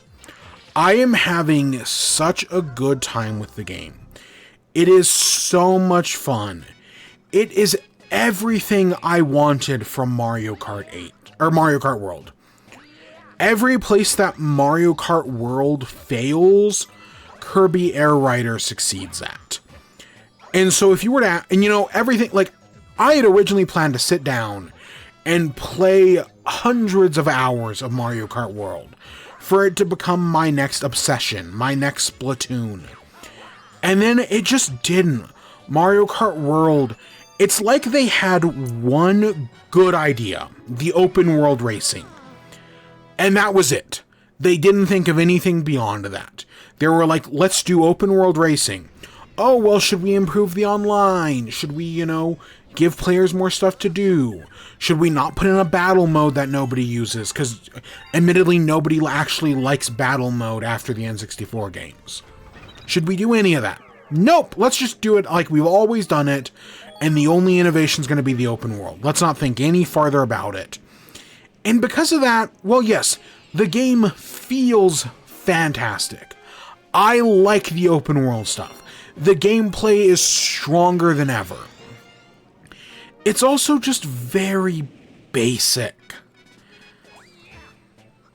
The metaphor I've been using is Mario Kart World has the breadth of the ocean. It's massive, but it's as shallow as a puddle. Anyone could pick up and play Mario Kart World, and sure, they'll have a good time, but there's just no depth, no substance. Sure, it's a puddle. It can be fun to splash around in that puddle, but that's it. Meanwhile, Kirby Air Riders, on its surface, it seems like, oh, it's just a little puddle. It's only a 2-button racer, you know, kind of like Smash Bros. Is a 2-button fighter. You press A to, you know, drift and to brake. You press Y to use your specials. The machine automatically advances forward. It seems like a very basic puzzle. But go below the surface, and Kirby Air Riders has the depth of the ocean. It just keeps going. There is so much to that game. So much to do, so much to see, so much to explore, that even after, you know, dozens of city trials, having raced every map multiple times, there is still so much to do, so much I haven't seen, so much to grasp. It is the ocean, and I love it. I love everything about it. Just exploring, seeing more, uncovering the mysteries, and even once the mysteries are uncovered, I still am having a great time. It's everything I wanted Mario Kart World to be, and then some. I absolutely love this game. And so, you know, if I had to make my Game of the Year list right now, right at this moment, it'd be Game of the Year, and it, like, I don't want to say it wouldn't be close, but it's huge. This is a big deal. This is everything I wanted. So yeah, I'm having a great time with Kirby Air Riders. And there's still so much more to do. There really is. Okay, I figured it'd be up here. And so what about the road trip mode? So when Sakurai pitched the road trip mode in his, like, direct, I thought it was going to be kind of like a Smash Bros. Classic mode. Because, you know, I'm used to Smash Bros. Classic mode. I figured it was going to be something like that. You know, where you're going on through a series of trials to build up your vehicle and then face off against a boss or something. No, it is much more of a campaign. It does take some influence from World of Light, I'll be honest, but you're going through different trials, different stadiums, just to build up your character, get different vehicles, and you do have to face bosses. Sometimes they're like fights, sometimes they're races. The game has managed to make top spin fun. In the lead up to Kirby Air Rider's release, I kept making fun of top spin. I was like, oh yeah, I bet the two top spin fans are happy now. This game managed to make top spin good and enjoyable. Where while I'm doing the road trip mode, I'm not like, oh my god, another top spin. I'm perfectly fine with playing another top spin course. They made top spin fun. All the little challenges are fun. Admittedly, there are times where it's like, okay, well, because I feel like there are multiple ways you can go about road trip. Because you're building up a vehicle, you can be like, okay, well, I want to make a vehicle based around speed. So it goes as fast as possible. So you prioritize speed boost, or, top speed, boost, charge, glide, stuff like that. Or your second option is you can make like an offensive vehicle that, focuses heavily on weight and attack and defense and stuff like that. You can go for an all-rounder vehicle type. You can focus on one specific thing. Like, I went for a speed vehicle. My vehicle is like, I think by the time I got to like level 200, I had like 50 in speed. I had a bunch in speed. And so there's a lot to do. But of course, sometimes it'll just like, oh, well, you gotta fight this boss. And this boss is battle only.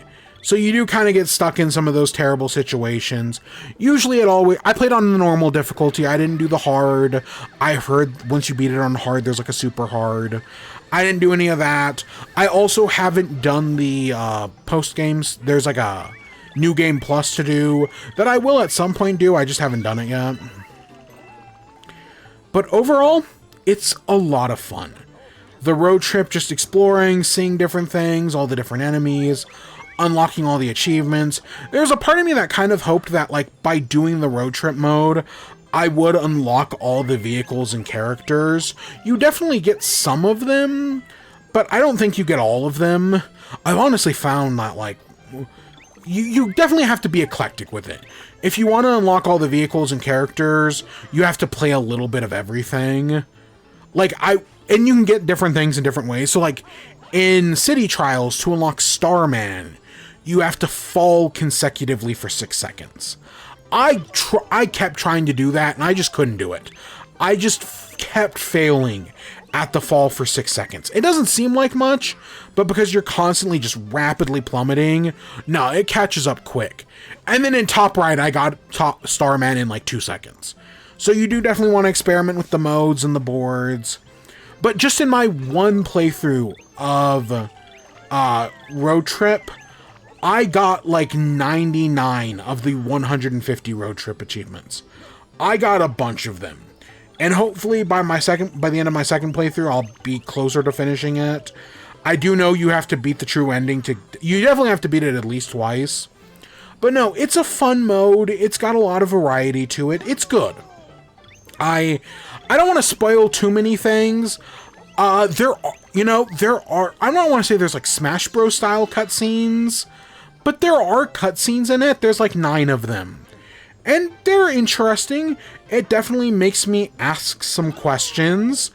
Have you ever heard the difference between like a genie and a monkey's paw? Where like a genie will grant your wish, but it'll come with like a horrible twist. Whereas a monkey's paw will grant your wish, but it'll come with like a terrible unintended consequence. Like it's like super literal. Whereas the genie like puts a twist on things. The monkey's paw is like, oh, well, what are the horrible ramifications of it? Yeah, this mode kind of introduces a third option, which is, hey, what if I grant your wish, but in the process use your wish to try to destroy the world? Because listen, once is an accident, twice is a coincidence, but this is the 3rd time they've almost destroyed the world. They're doing it on purpose at this point. Like, I don't even think they're granting wishes. I think their real goal is to just destroy the world, and the wishes are an excuse to do it.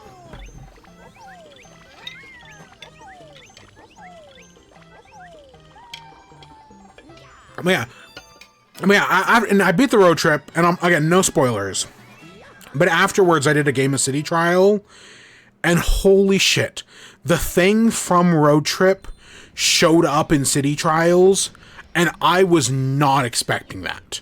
I don't know if that was always an option, and it's just like coincidence, or if that could only have happened after, you know, like you only unlock it after you do it, because it was an online game as well. But I was not expecting that. Like, holy shit. And there are still things, like I saw a clip on probably TikTok of something that I still have not seen in game. So it's like, okay, I'm going to be interested to see that. And that's probably a road trip thing as well. I still have not gotten one of the legendary vehicles. And all my, like, dozens of games of city trials, I've still not gotten a legendary vehicle. I've been close. I've had 2 of the Dragoon pieces, but I've never been able to get that final one. So I'm still working on it. I've never gotten the Hydra or anything else, but it's interesting. I don't have all the characters. I don't have all the vehicles. I know, like, I don't think I have marks yet. I'm working on it. Same thing with some of the vehicles. Like, I've got most of them, but I'm missing a few. But it's just such a good game. It is such... There's so much to do. Especially if you love those, like, classic, like, 90s games where it's like, oh yeah, there's a lot to do in this game, there's a lot to see, there's a lot of unlockables. Like, one of the things I give Borderlands credit for is that in the year of our Lord 2025, those games still have unlockables. Like, doing things unlocks stuff, and not everything is put behind, like, a microtransaction or DLC and other bullshit. Like a loot box. Well, okay, you know what I mean. No, in this, Kirby Air Riders brings back the lost art of, like, oh yeah, you complete a, you know, you get an achievement, you're gonna unlock a customization, a cosmetic. That has, yeah, for the most part, been forgotten by modern video games. For the most part, I say. And it's just so much fun to do it in this. Filling out, like, in Smash Bros, you have the checklist. They're called something else. It's called something else, I think. But I've never really bothered completing the checklist in Smash Bros games. It's just never real. Like, I know it's there. Sometimes I've done some of the feats, but it's never really been that big of a deal to me. But in Kirby Air Riders, it is like a, yeah, I want to do this checklist. Oh my gosh, do I want to, like, do everything? Oh, you know what opened up? I think it opened up yesterday. The speedrunning stuff. Speedrun.com. Oops. Oh, crap. What the fuck is that?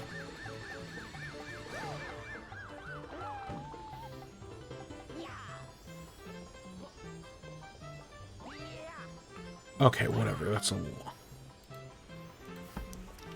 Kirby Air Riders has a full game air ride, of which Failbook currently holds the world record. Wow. Top Ride, City Trial, Road Trip, all lessons, all riders and machines, and then 100%, of which those last 3 categories nobody has run at the moment. I can't believe Failboat has the... Failboat, I guess, earlier today got the record for all tracks glitchless.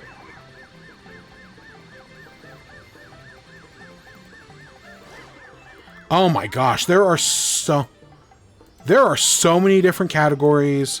What the heck is this? 100 checkboxes in City Trial. Okay. 5 hot dogs? The fuck is 5? I'm just looking at... This got posted, yeah, yesterday. So I haven't seen any of this.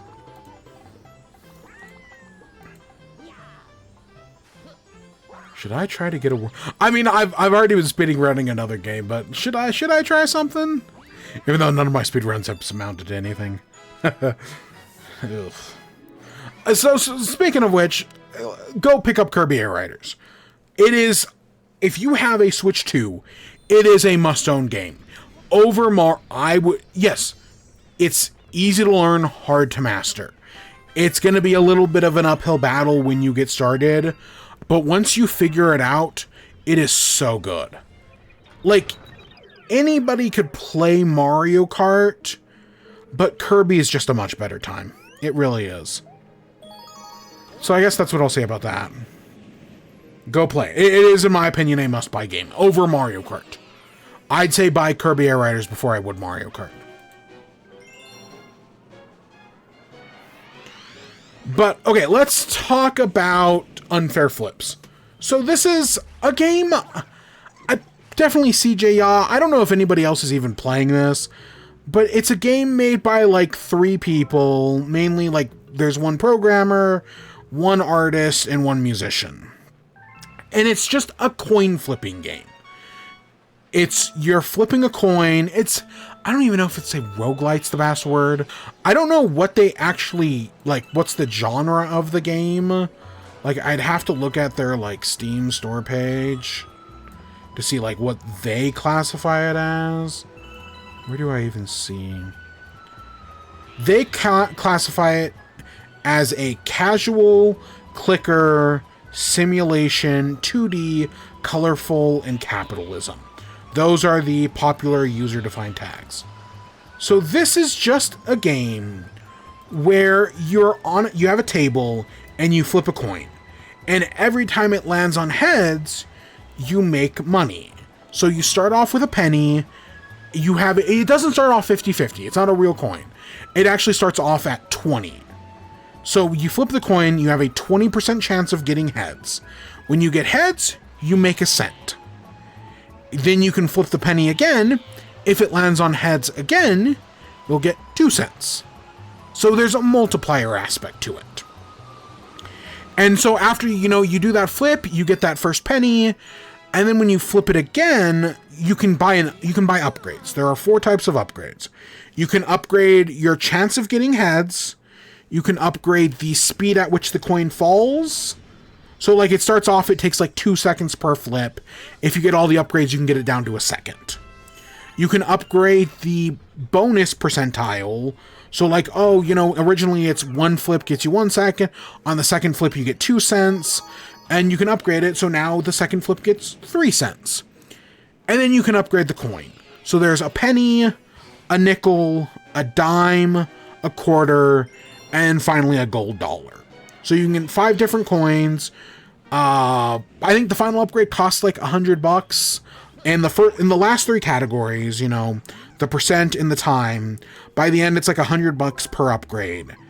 And then the percentage, it's 1 cent for the first one, 10 that gets you up to 25%, 10 cents gets you up to 30, $1 gets you up to 35, $10 gets you up to 40, 100 gets you up to 45, 1,000 gets you up to 50, and then 10,000 gets you up to 55.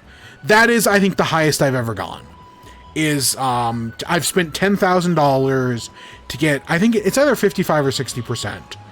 And you can still go higher than that technically, but I've never gotten higher. I've never needed to. The goal of the game is simple.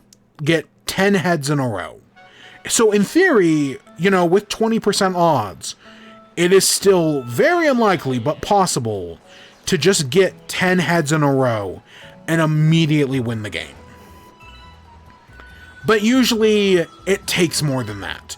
I think my first ever run, it took me over 2,000 clicks to get an ending. Let me see. I took screenshots of all my different... I've beaten the game like 4 or 5 times. My original ending took me...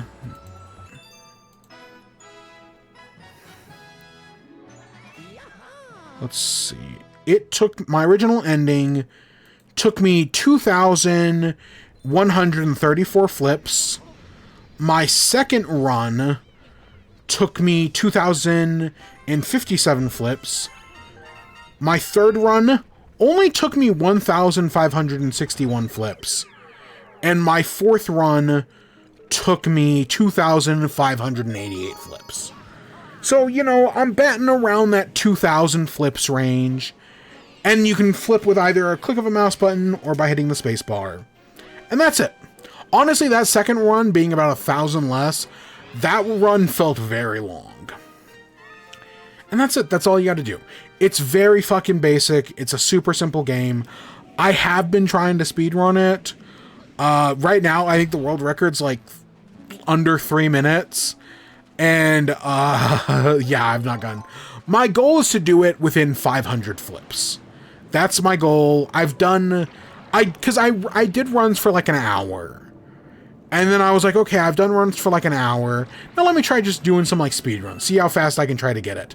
I had one run that was going so good. I was probably like 6 minutes in, like 300 flips. I got 8 heads in a row. And then on the 9th, I failed. Because you actually... Okay, here's the thing. It's 10 flips to win, but you don't actually need 10 flips. You only need 9.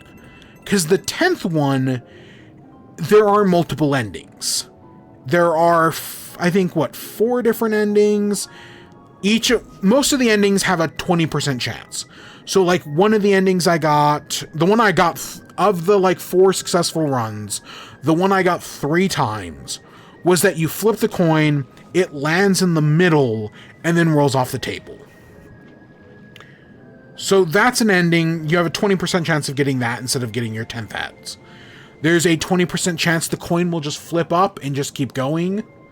So it'll never come back and land. There's a 20% chance there will be an explosion.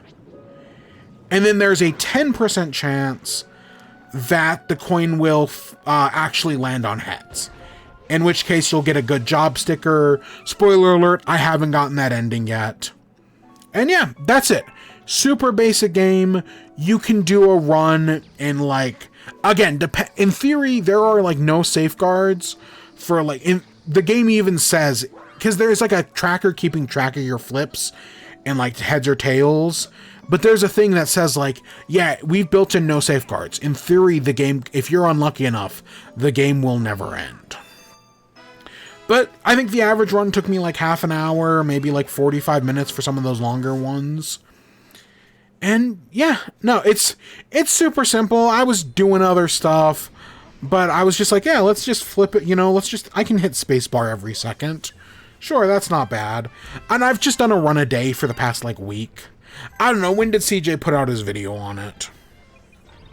Is this a game I'd like recommend getting? No, of course not. But it's just been something to do this past week.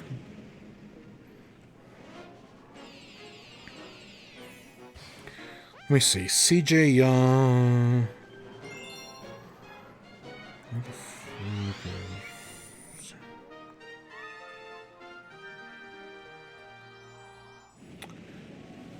Why can I not find CJ Young? CJ Young.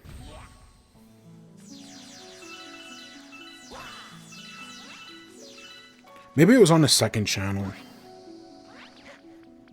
Yeah, it is.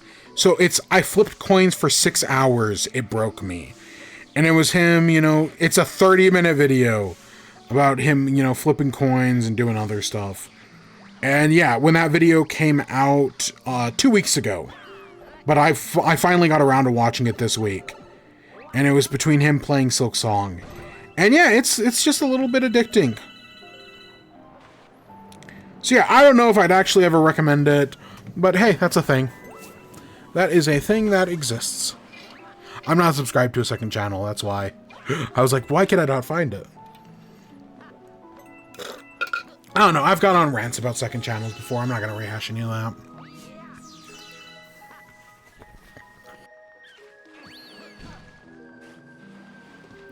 Alright, let's talk about and you know, depending on how... I don't think we're going to go that much longer tonight. Again, we just got to beat the second world.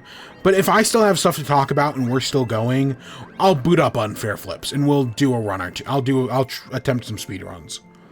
But yeah. Alright, let's talk about Wicked. So, Wicked for Good, we talked about it mostly last week. Oh god, I realized I should have done a Wicked thumbnail. Last week's thumbnail was just the Game Awards, and like, it was fine, it worked, but I should have done a Wicked thumbnail. That would have been funnier. But I didn't. You know, I just did the Game Awards shit. So Wicked, I took my parents to go see it. That's the only reason I went and saw it again. Because I told my parents, I was like, yeah, I'll take you to go see it. Because I took them to go see the first one. And, yeah, they enjoyed it. You know, having seen it again, I still think it's a good movie. All the issues I had with it originally, yep, they still exist. Like, there are some times where you see a movie, and you're like, you know, the more you think about it, the better it gets. Or, you know, once you've seen it, you like temper your expectations a little bit. Like maybe you had all these ideas of like, oh, it was going to be this amazing thing. And then like, it wasn't bad. It just wasn't what you wanted. And so that can like shift how you think about it. I think my personal example has always been Eternals, the MCU movie. You know, I didn't know what to expect from Eternals, but what we got wasn't it. So when I went back and watched Eternals when it came to Disney Plus a little while later, I enjoyed it a lot more. I tempered my expectations. I was like, okay, I'm not going for whatever I want from the movie. I'm giving it what it is. And for what it is, Eternals isn't bad. Wicked doesn't have that. Like, knowing what it is, I was kind of hoping that, like, maybe I'll enjoy it more now that I know what it is. Nah, I still kind of feel the same way. I don't think it's as bad as some other people are. Like, again, Escape Pod, I think Cat Guy gave it, like, a 4 out of 10. No, it's not even close to that bad. Like, oh my gosh. 5 out of 10 is, or 4 out of 10 is crazy. But I don't also think it's a 10 out of 10. It's Act 2 of Wicked. They add some stuff, but they're still doing Act 2 of Wicked. You know, Michelle Yeoh, Marissa Bone just don't work in this movie. The pacing is still a fucking mess. There are some good moments. I think the new songs are fine. Admittedly, I have had, like, none of them in my head. Like, you know, like, coming out of the first Wicked, over, like, the next few weeks, I was like, oh, yeah, you know, Popular, Loathing, the other song that I really liked. The only song from this movie I've had stuck in my head is Wonderful. That's it. That's the only one that even kind of got like a slight earworm. Not that I'm saying it's the best song in the movie. That's still probably For Good. But it'd probably be my like number 2, which is surprising because it's the Jeff Goldblum song. But adding Ariana Grande adds a lot. But no, that's probably the only one that actually was like an earworm. Every other earworm in music this week has come from Has Been Hotel. Spoiler alert. I know we talked about it last week. But literally everything else stuck in my head has just been Has Been Hotel. And there's some really good stuff in that. Did we? No, I guess not. Okay, never mind. But no, I still think it's fine. It's nothing amazing. I don't regret seeing it a second time, I guess. But it definitely could have been... See, here's the thing. I don't know if it could have been better, because it was inherently working from a flawed source material. Like, for them to make it better, they'd have to completely change the play, which is not what anybody wanted. But, I was thinking about this. This is the definitive way to see Wicked. With all, you know, they have made changes. They've added a bunch of stuff. But I honestly think... Because there was after the first movie came out, there was a part of me where I was like, oh, I kind of want to see the stage play now, because I never have. So maybe it's important that I go see that, because, you know, it's the stage play. It won all those awards, even if it didn't win the best one. But now, having, you know, seen the movies, no, I actually think the movies are like the definitive way to consume Wicked. just based on, how things work, how things have been changed. That's kind of the best way to do things. I don't know if if that's like a minority take or anything. I wouldn't be surprised if it was. You know what? Something I was thinking about is this. I saw this on some TikTok was talking about the stage play and how it was all themed around like a clock. Like on the back, there's like this giant clock that, is like the framing device of the player. Something along those lines. And that's something I'm surprised isn't in the movie. If because if the back piece of the play is a giant clock, I would assume that in the movie, an element would be all about like time. Like there'd be like, maybe there wouldn't be like a giant clock, but it would like occasionally come to like a clock tower, or you'd see like a pocket watch. There'd be elements of a clock in the movie. And no, not at all. Like, there probably is, like, a clock tower or something at some point, but it's never given major attention or focus. I was actually kind of surprised. Assuming I'm interpreting it as I am. Which, who knows, I could be completely off basis. It's happened in the past.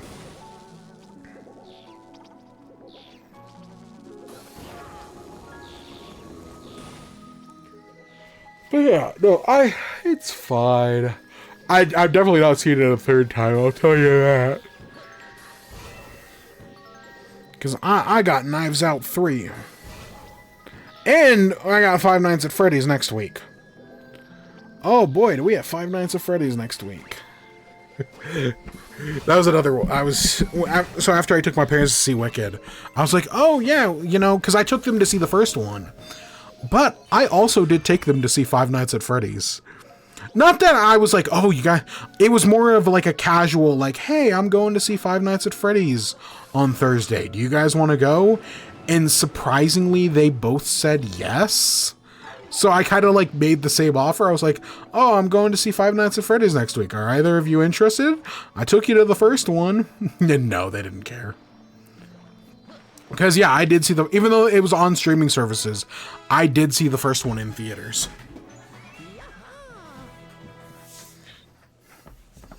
And, yeah, I sat next to a bunch of cosplayers and autistic children who had a great time, by the way.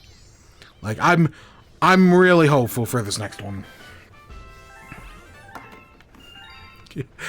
All right.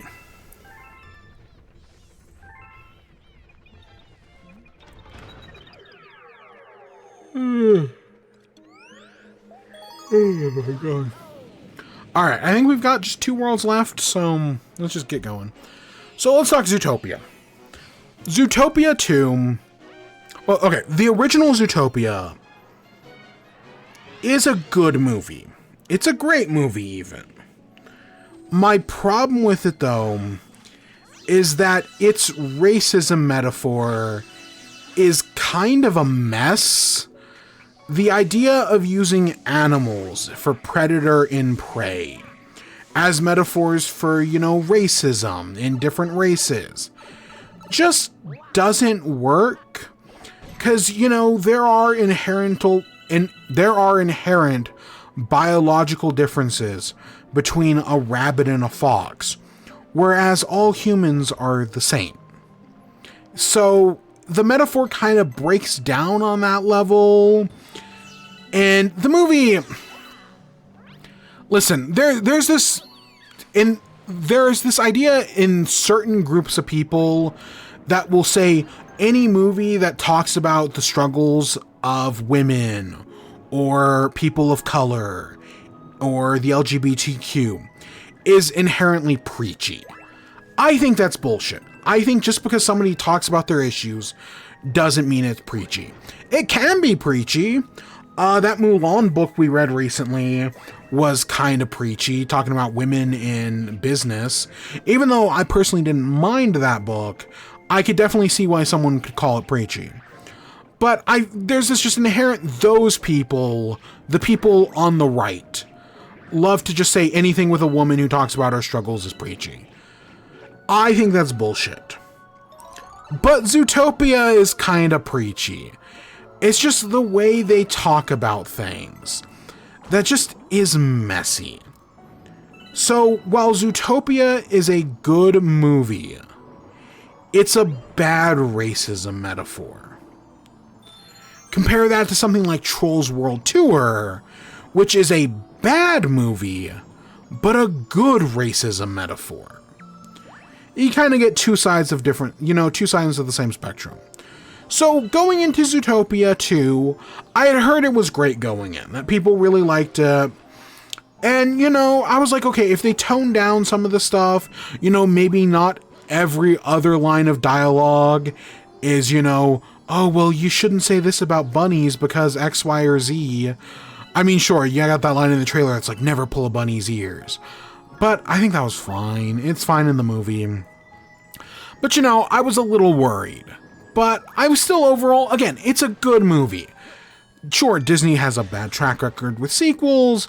Some of them I don't mind Frozen 2. I don't mind Cinderella 3.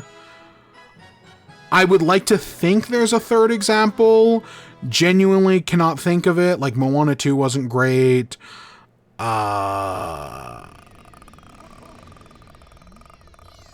I'm sure there's another good Disney sequel, but fuck me if I know. That Tangled show that I haven't watched in 2 weeks is decent, but that doesn't really count. But no, Zootopia, I was like, okay, maybe it's good. I'd heard people liked it. And yeah, going into it, I will say I did like it. I didn't love it, but I liked it. I'm very positive. I guess maybe I'm more positive on it than I am Wicked. Like, if Wicked was like a 7, this is probably an 8. The big thing is, right, I was worried about the racism metaphor in the movie being preachy. They've toned that shit down a lot. They really have. Yes, there is still a story in here about migrants and them being pushed out of their homes. And that stuff works. Because Disney can do race metaphors. That Elemental movie from a few years ago, that was Pixar. That movie was a metaphor for a Korean immigrant.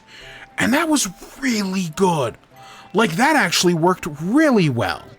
And so this telling the story about, minorities being pushed out of their homes by the ruling oligarchical class actually works pretty well.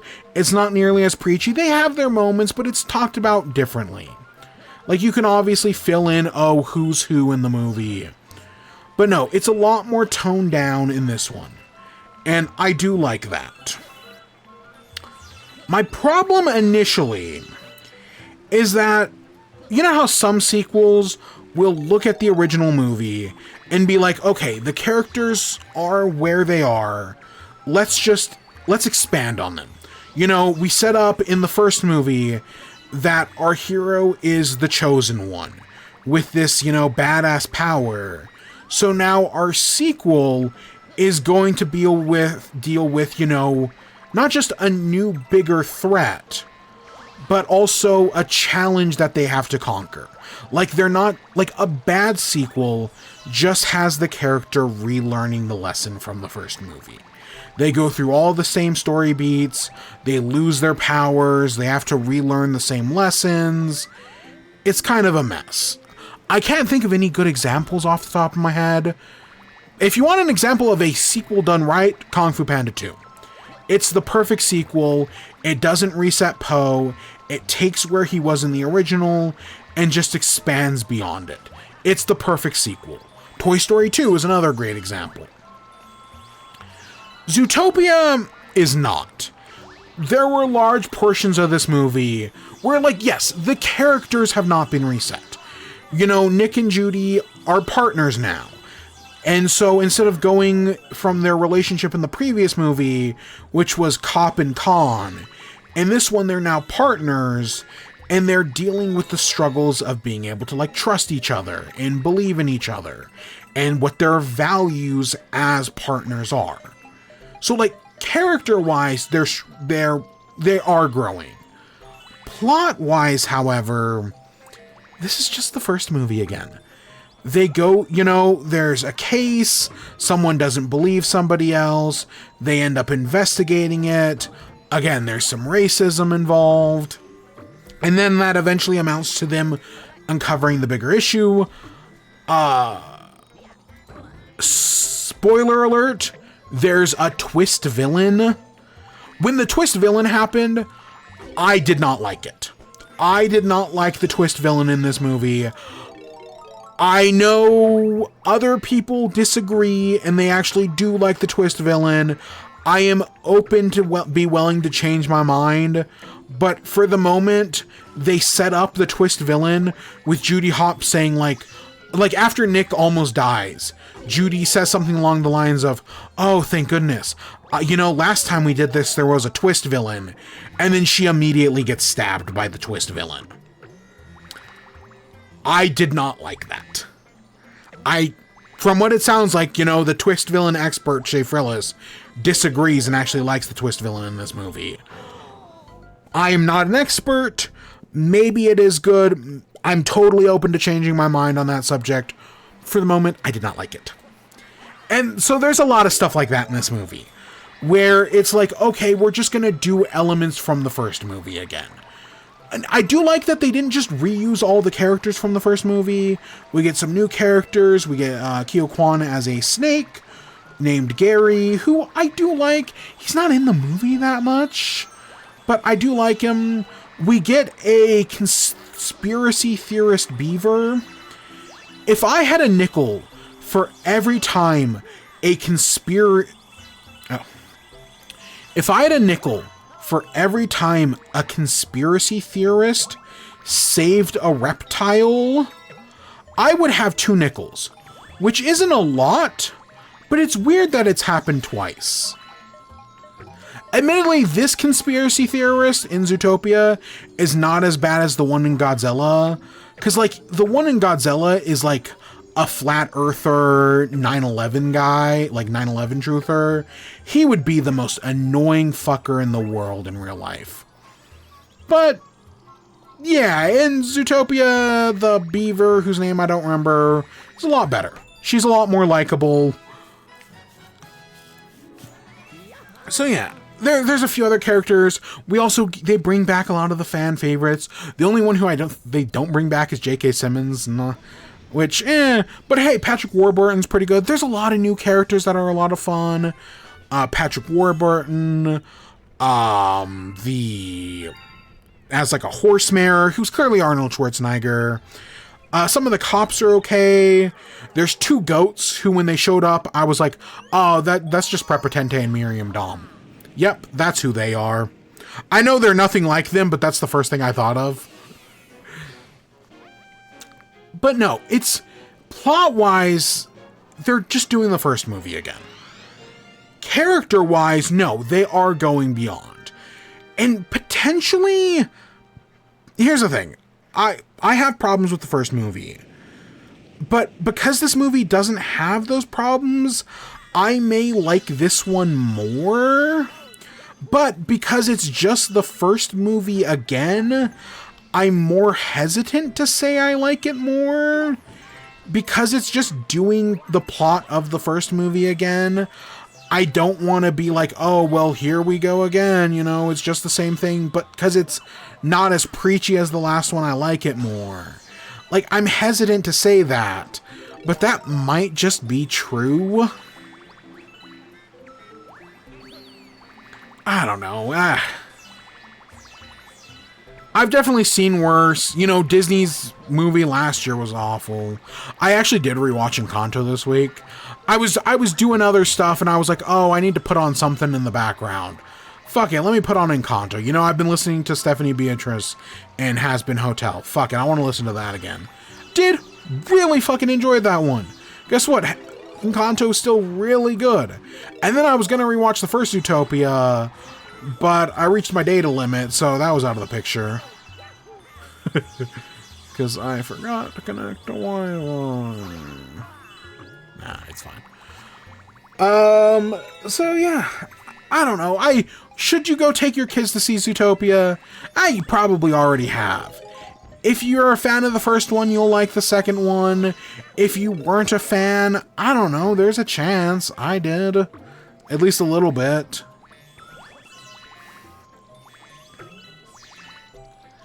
There are some good moments. Like, there's specifically a moment between Nick and Judy near the end of the movie where they just talk. And that moment was actually really good. Like, them just talking was really good, really well done.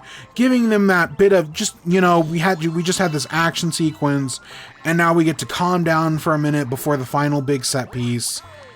Actually, that basically was the final big set piece. And yeah, it all works out in the end. So there are definitely some good moments. There's some good puns. I guess there was... I didn't stay for the post-credit scene, but I heard there was a post-credit scene. I guess they're setting up birds for the next one. That makes sense, I'll tell you, the movie supposedly has already made like $500 million in just its opening week. It's gonna do fantastic. Like, no shit. Ooh. And yeah, anything else? It's good. By Disney sequels, I guess it's great. But I can't get over that it's just the first movie again. Like, that's for some reason that's a big hang up for me. That they're just reusing the plot of the first movie.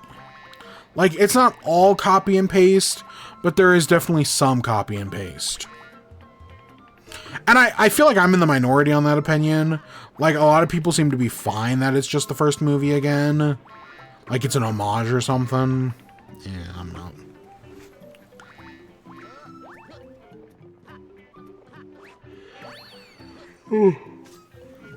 So let's talk Defunctland.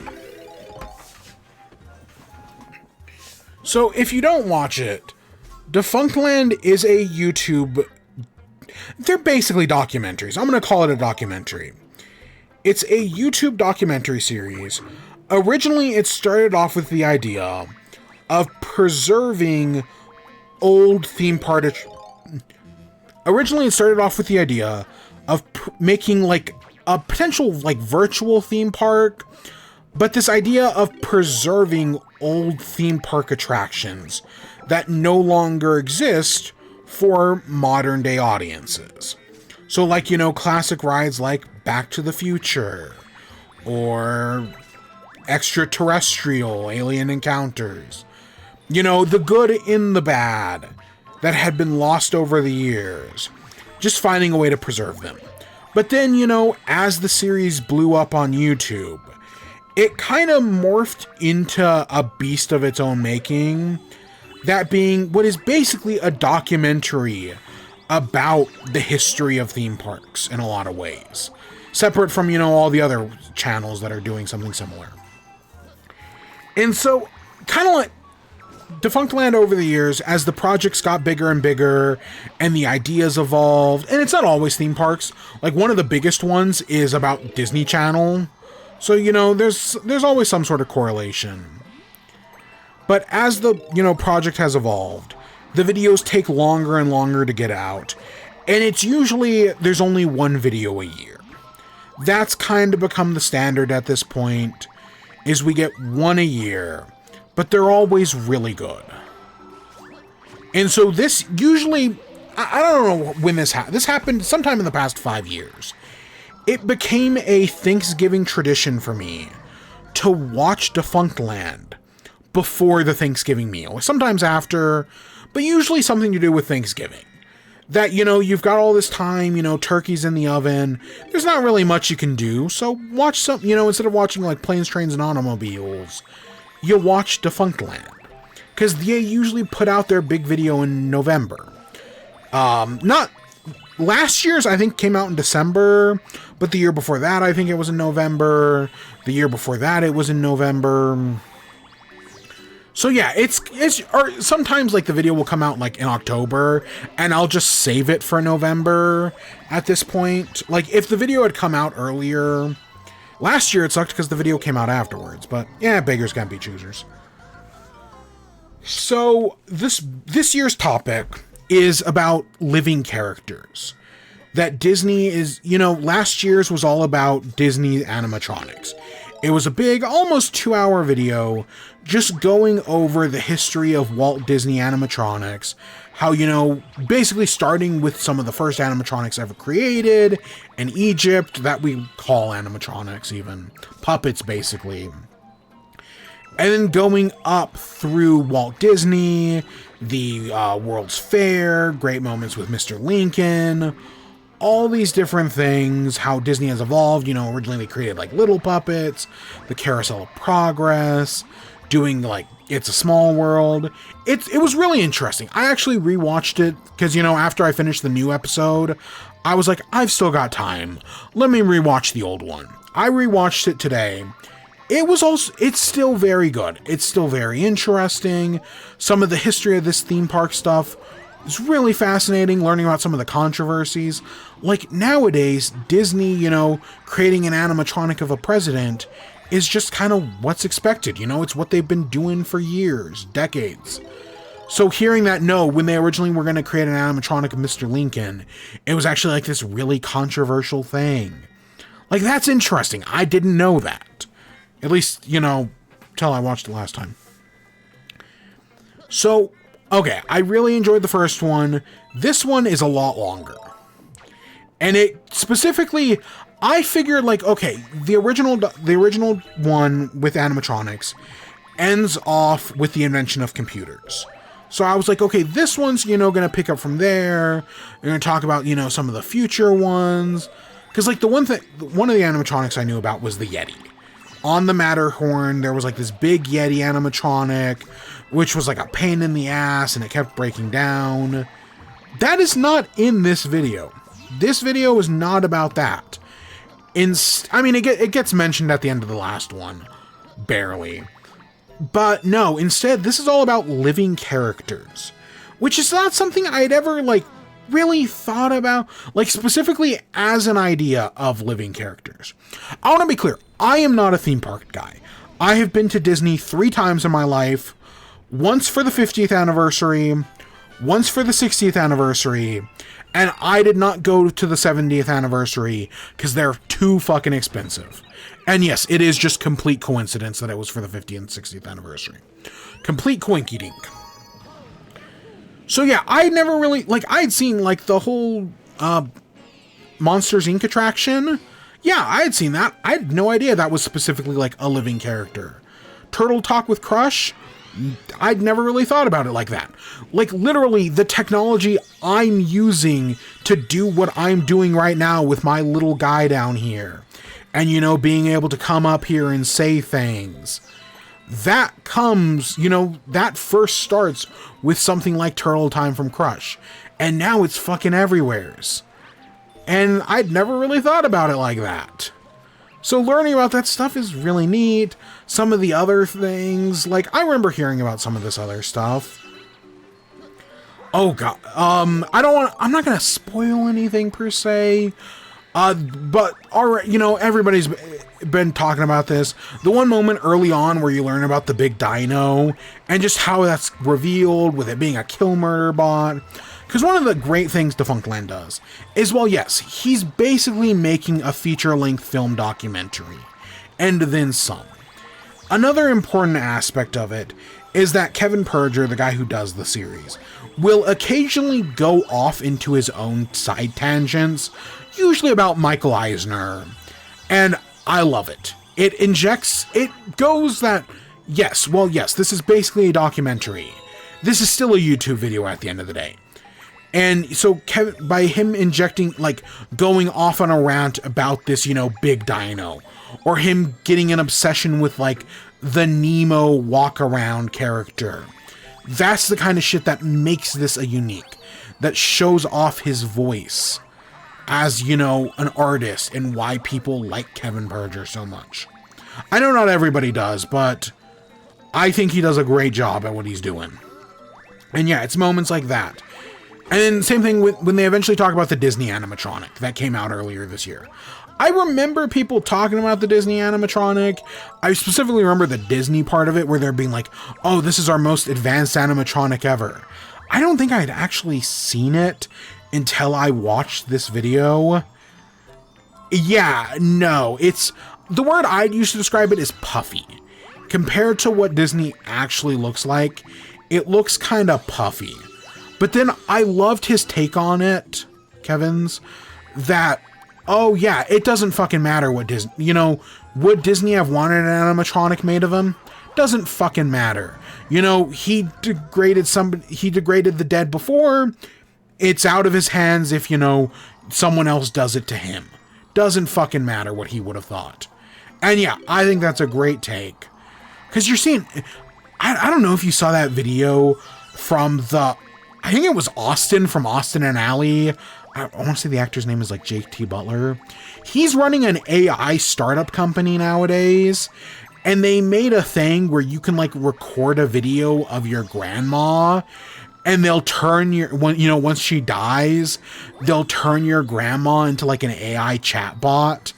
And it's fucking horrifying and dystopian. And like ghosts aren't real, but this is a ghost. You know, these AI chatbots of dead people are literally ghosts haunting people, but they're ghosts of our own creation. It's like stealing somebody's soul and putting them inside this puppet monstrosity. It's fucking horrifying to think about the ramifications. Again, we were so concerned of if we could that we never stopped to think of if we should. Or at least the people who did were not listened to.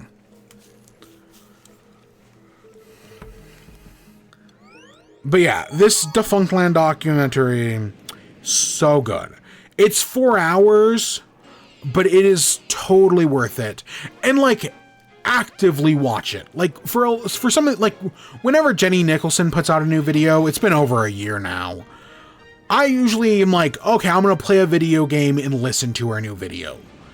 This Defunctland thing, I like seriously watched. Sure, was I pausing it every like 10 minutes to check out, you know, whatever stupid bullshit Cards Against Humanity was doing? Oh yeah, definitely. But I still like actively paid attention to the whole thing. I didn't play a video game. I didn't do any other stupid bullshit. I actually gave this the proper time and attention it deserves. Because it's really good and it's worth it. And so probably are those Jenny Nicholson videos, but yeah. I cannot believe it's been over a year. I wonder, because I watched the first part, or I watched both Defunctland ones.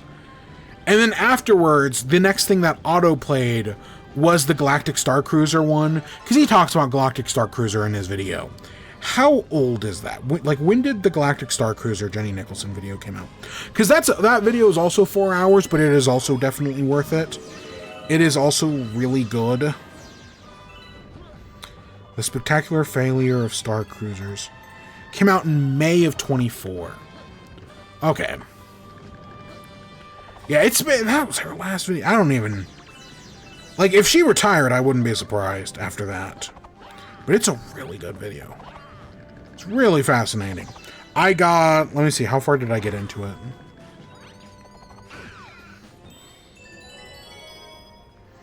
I got an hour in before I eventually moved on to other things.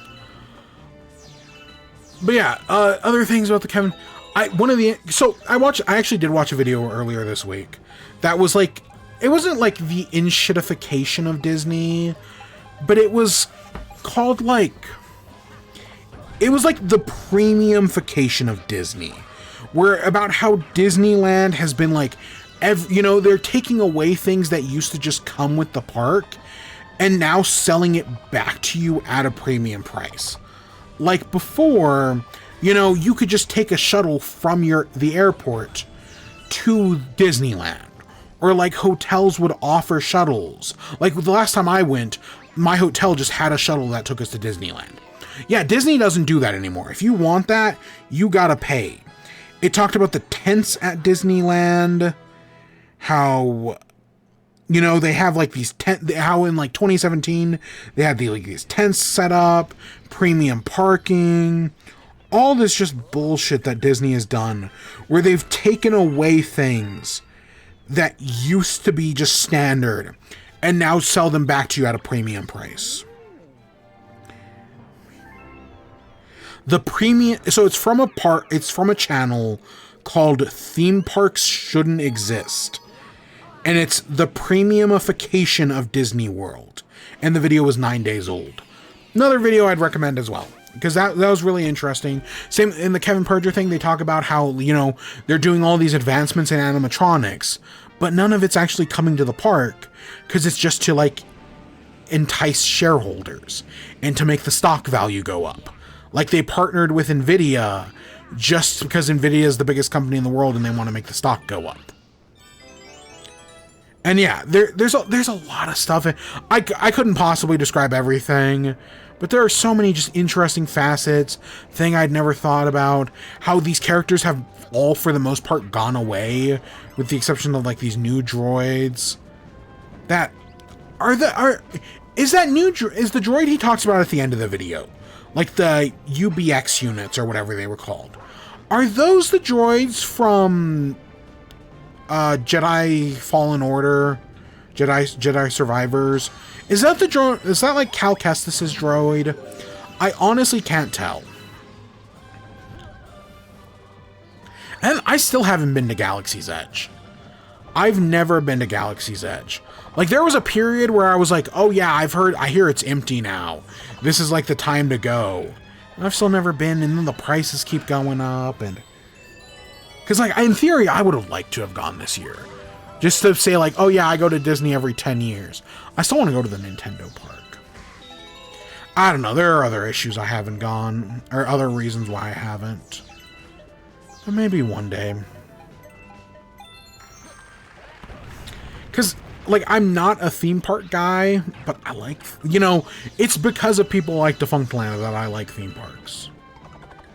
I remember when Jack Patello used to have a theme park podcast. Oh, that used to be fun. I doubt that still exists. I know a lot of people bought back their podcast when Rooster Teeth collapsed. I doubt that was one of them. I don't know, I could totally be wrong, but kind of doubt it.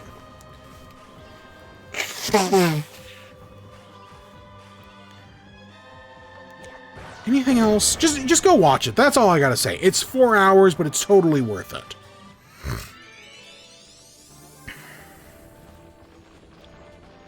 And yeah, anything else? Any miscellaneous? My Thanksgiving was good, you know. I had a good time. Didn't really do anything else. I made cookies. I made peanut butter blossoms. People loved them. I made like 50 of them, and I've got like 6 left. But other than that, everything was good. My brother made that Teeny's mac and cheese, which is just so much cheese. It was actually too much cheese for me. I liked it, but it was just too much cheese. Alright, that's World 2 done. And yeah, I think that's it. I think that's all I got. So next week, we'll talk about, you know, hopefully Knives Out, hopefully FNAF, maybe a SpongeBob burger. I don't know. We'll see. And yeah. And then the week after that's the Game Awards. We have 4 episodes left. 49, 50, 51, 52. Yep, 4 episodes left in the end of the season. And we're going to be Galaxy. And then we'll end off with whatever game we're ending out on. Game of the Year and all that. Which I'm actually going to start writing that. Now that this is by the next episode, I will have stopped writing Game of the Year. But this is where I'm going to end off. So I hope you all enjoyed. Stay tuned for more. Till next time. Peace.